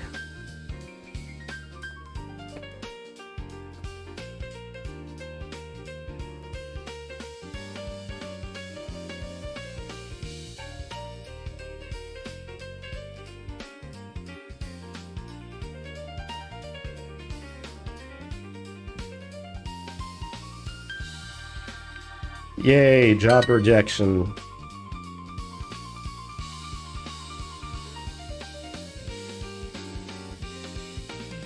Oh yeah, I need to do my Duolingo for today too.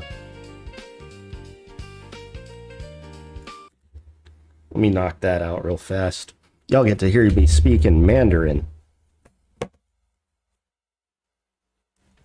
Alright. New word. That's so Bing Xian is either I'm not gonna cheat.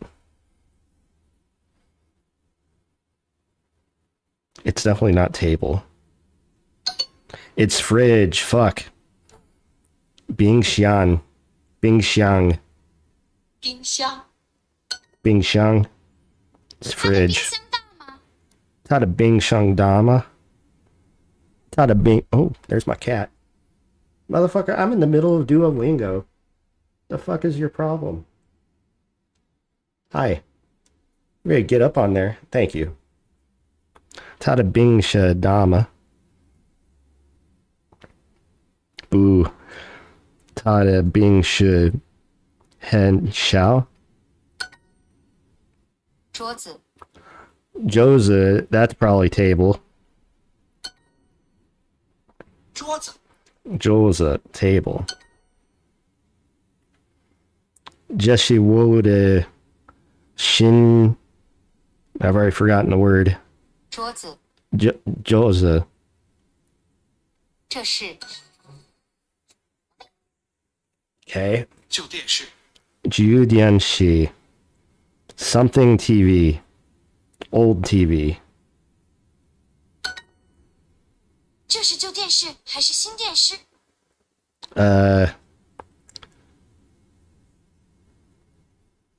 Jesse. 这是旧电视还是新电视 Judianshi. 电视 Haishi. 还是新电视他的沙发旧吗 Tada Jaffa Doma.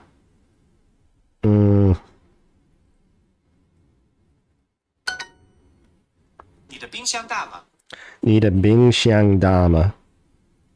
Is your TV big? Oops. Not TV. Oops.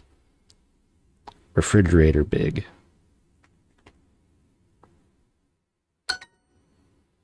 你的桌子新吗 Nita Joja Shinma. 我的厨房很乱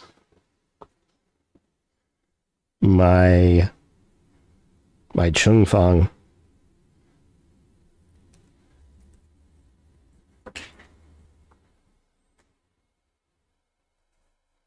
My kitchen is comfortable.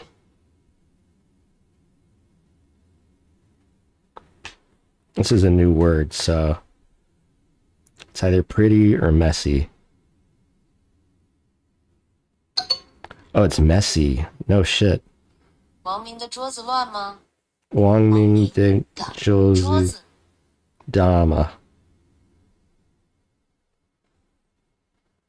王明的桌子乱吗 Oh, Wan Ma. 妈乱妈李天美的房间乱吗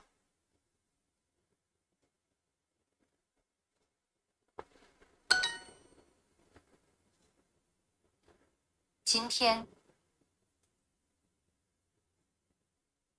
就床你好杰他的冰箱乱吗 Tada Bing Xiang Lama.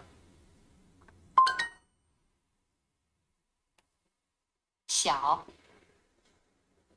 厨房，乱，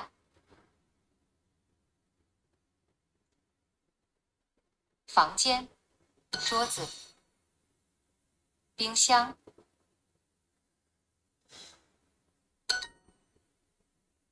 我的厨房很乱。我的厨房很乱。My kitchen is messy, which is very true. 我的厨房很乱。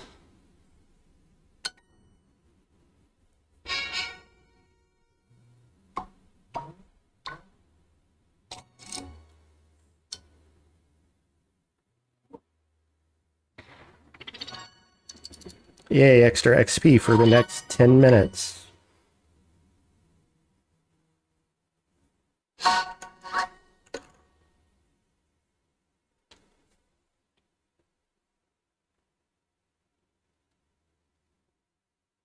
Okay. Oh, so I've got, let's see, 2.5 hours-ish. I was giving myself some time to actually get ready. I've got a student at 5:30. It is 3 p.m. Central at the moment.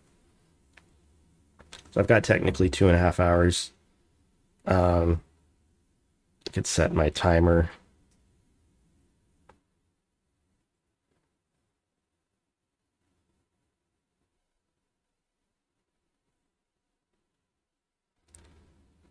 Okay. What am I going to do between now and then?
I know one thing's for sure is I need some tea. So I'm gonna go start some tea real quick.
Don't I got some nice animals?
Alright, T's hitting up.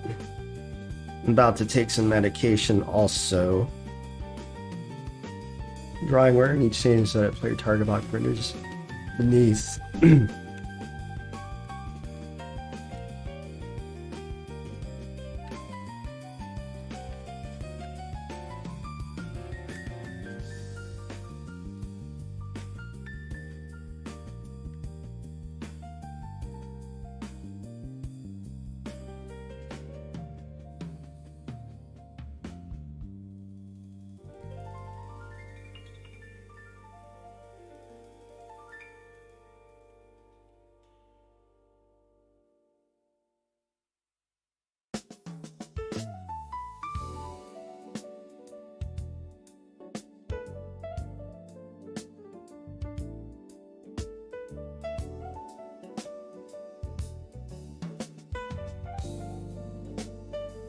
The player target box.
Okay, that's correct. That looks pretty good, actually.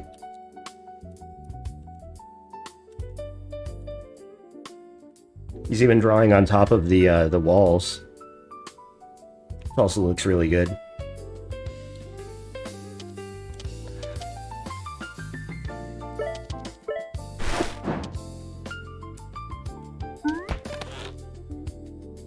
I kind of want to make the targeting reticle glow a bit, right? This might actually be a good time for us to play around with shaders for a little bit during the last part of this stream.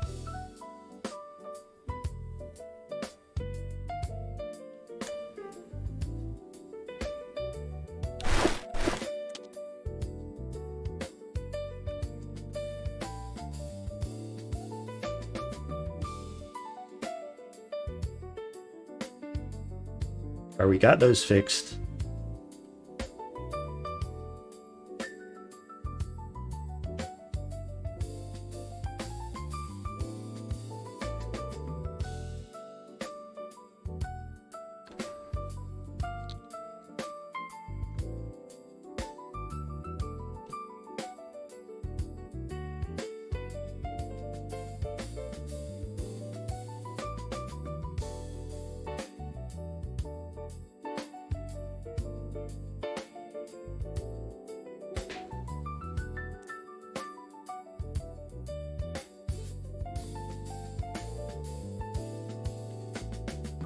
Yeah, Pluto, I think it would be cool if we just did like a conspiracy theory type chat and chill.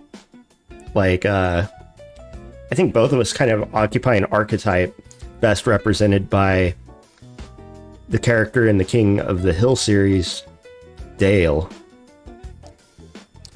Dale Gribble is fucking awesome. He's one of the coolest characters in all of cartoondom. He's got very obvious influence after like Hunter S. Thompson.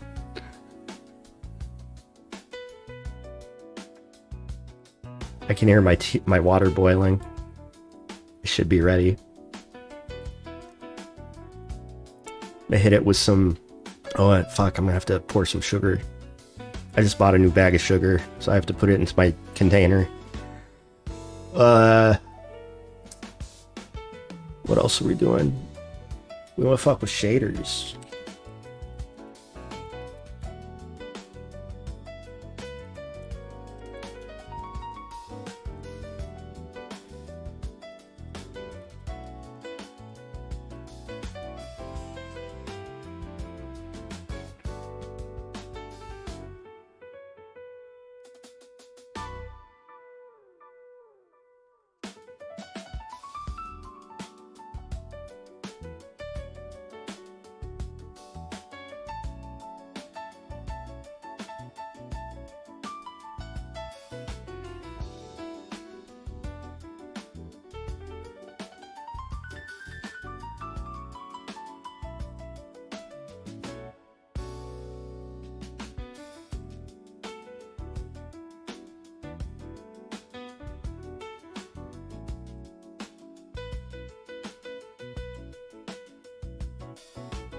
Right, I forgot I have to separate out the shaders.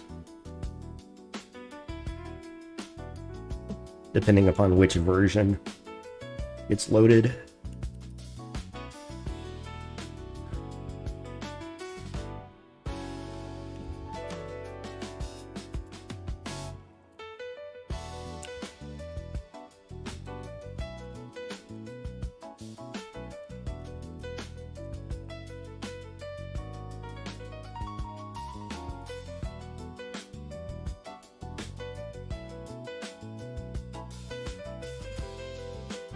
Like, what's the difference between those two?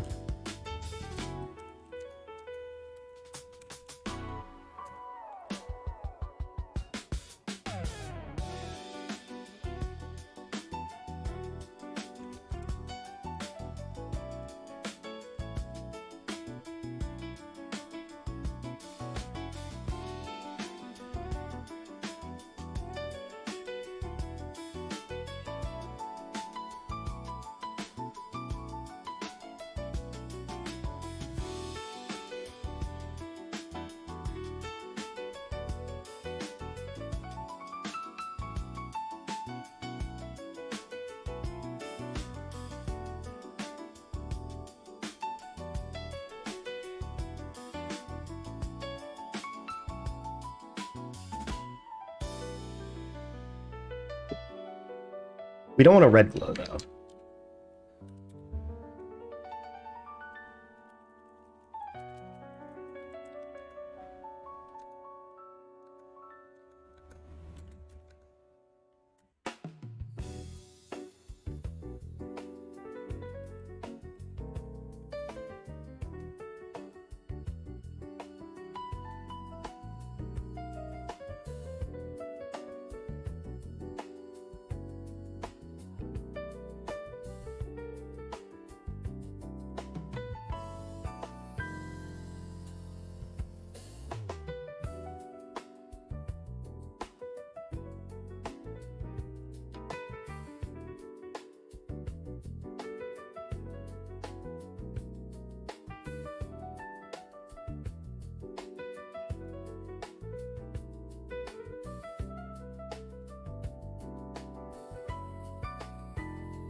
Okay, so an important question that I have to answer is, on game load, what happens when we load shaders, and where do they go?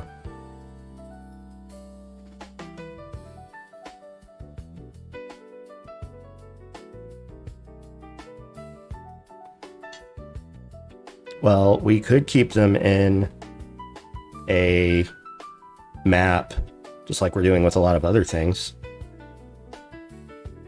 We could keep them in a vector.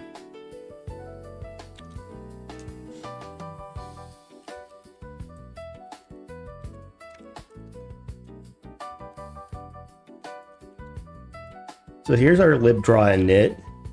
Loads up the window and then does the rest separately because I forget why. But we load up textures. We also have called a load shaders here.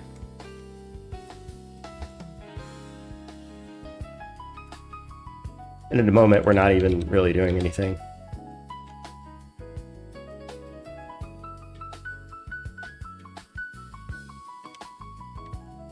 But in libdraw, as you can see, we actually have a hard array to this stuff.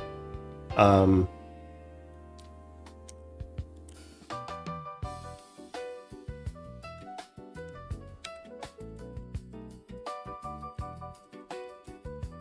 better yet,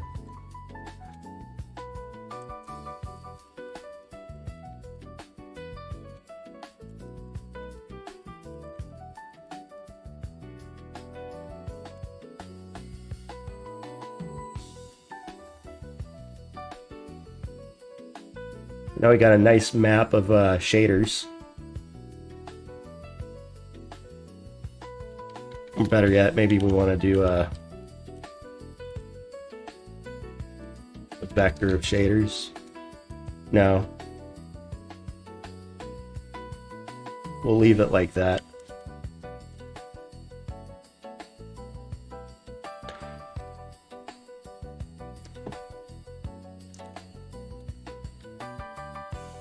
Now over here,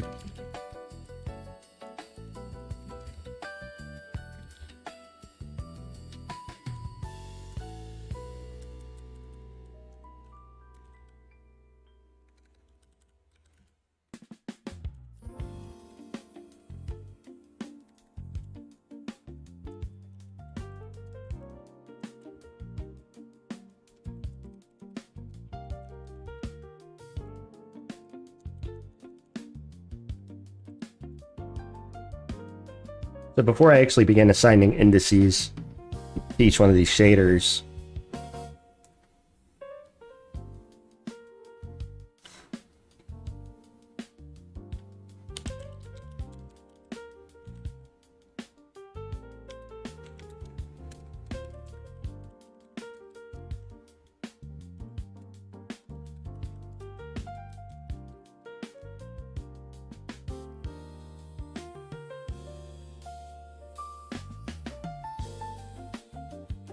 I'm eventually going to have to handle loading them for the web as well.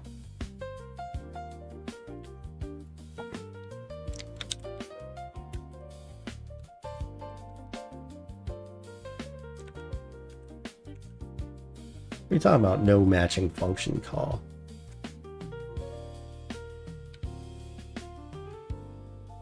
Oh.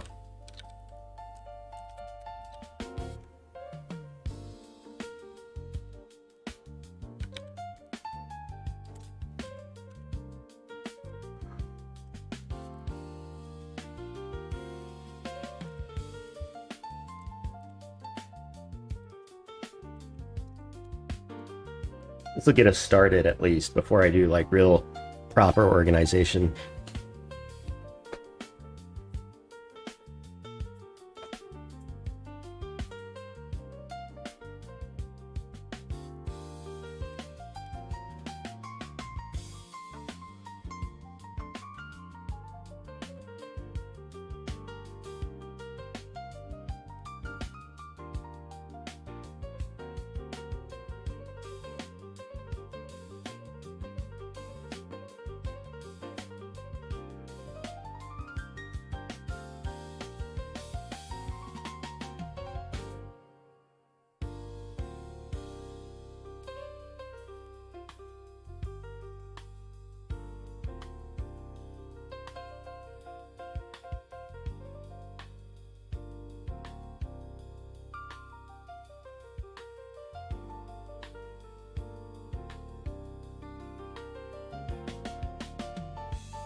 Almost their snack time. Alright, what do we do next? Hit me a shout out and a like if you enjoy the stream. If you want to support me making this game.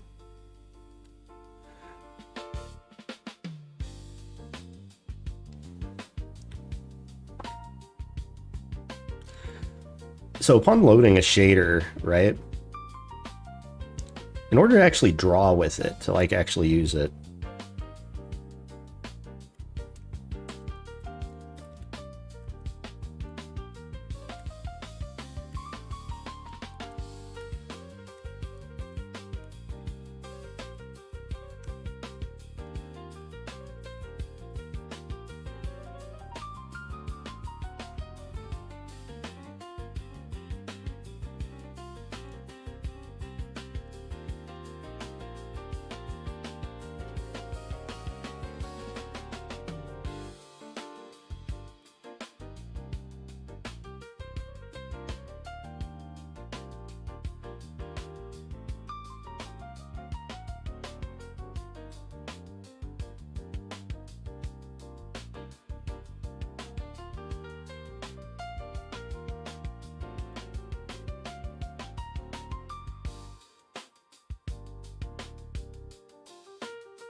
this should give us a nice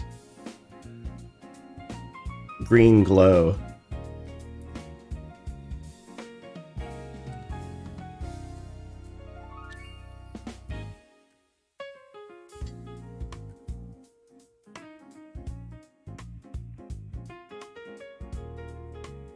New follower on Twitch. Nice, thank you.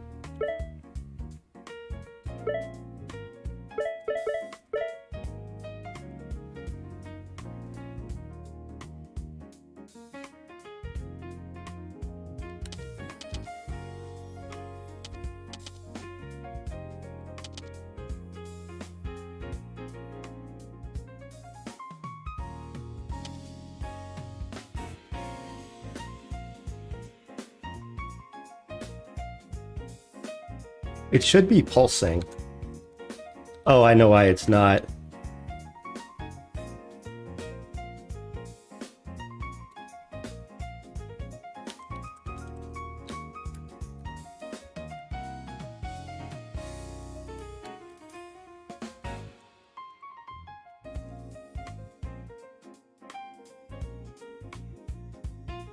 I forget how I did this.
Let's try that.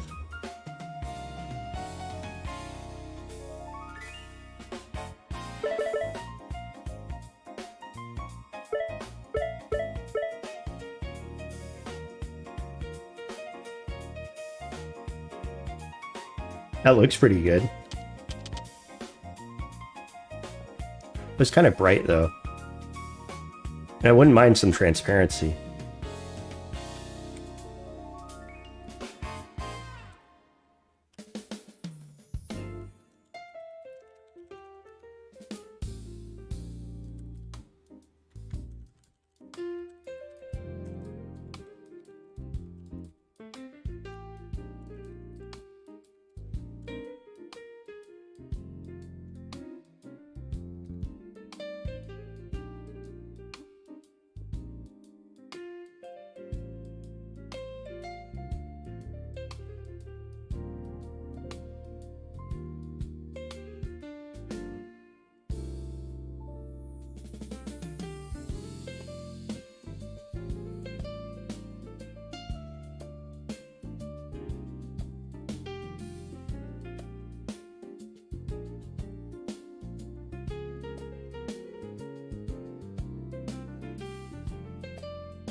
A very subtle glow, but it's there.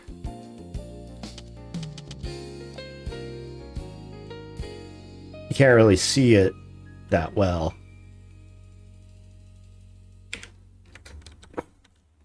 So we'd make it like 9 there and then 7, 5 here. So it's a bit more visible.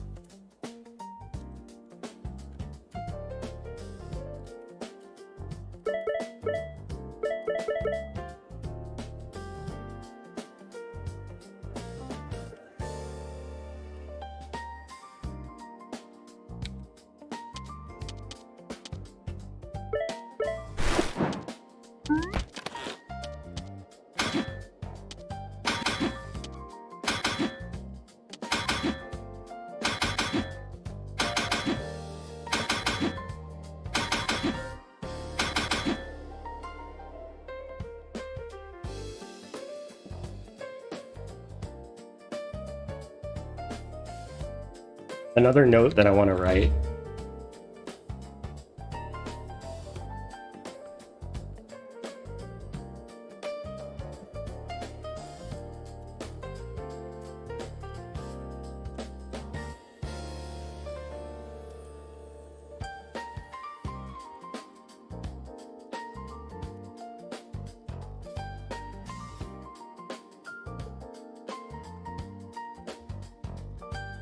Hold on, Grace.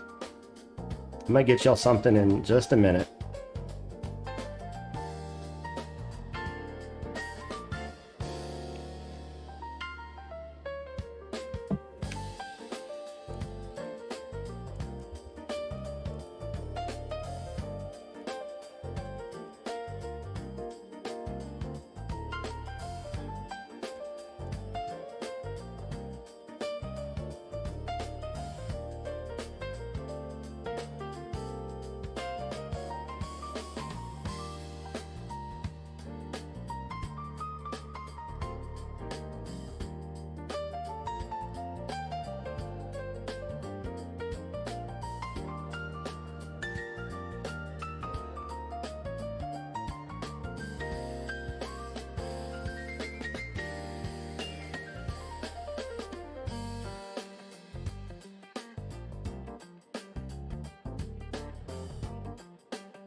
It's gonna crash on the web.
Getting warm in here. Space heater's working.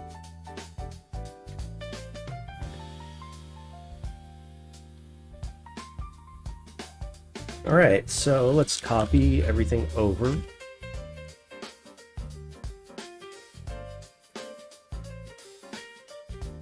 And I'm going to test the web build real quick before I go.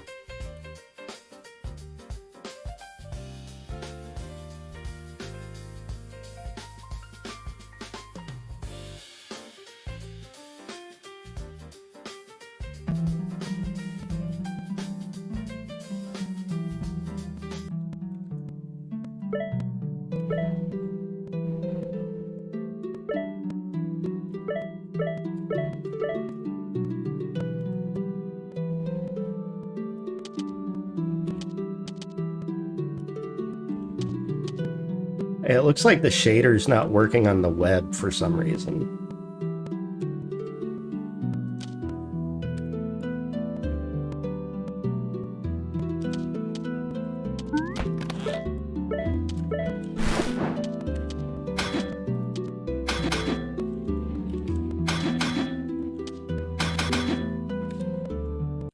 Which is fine. I'll fix that.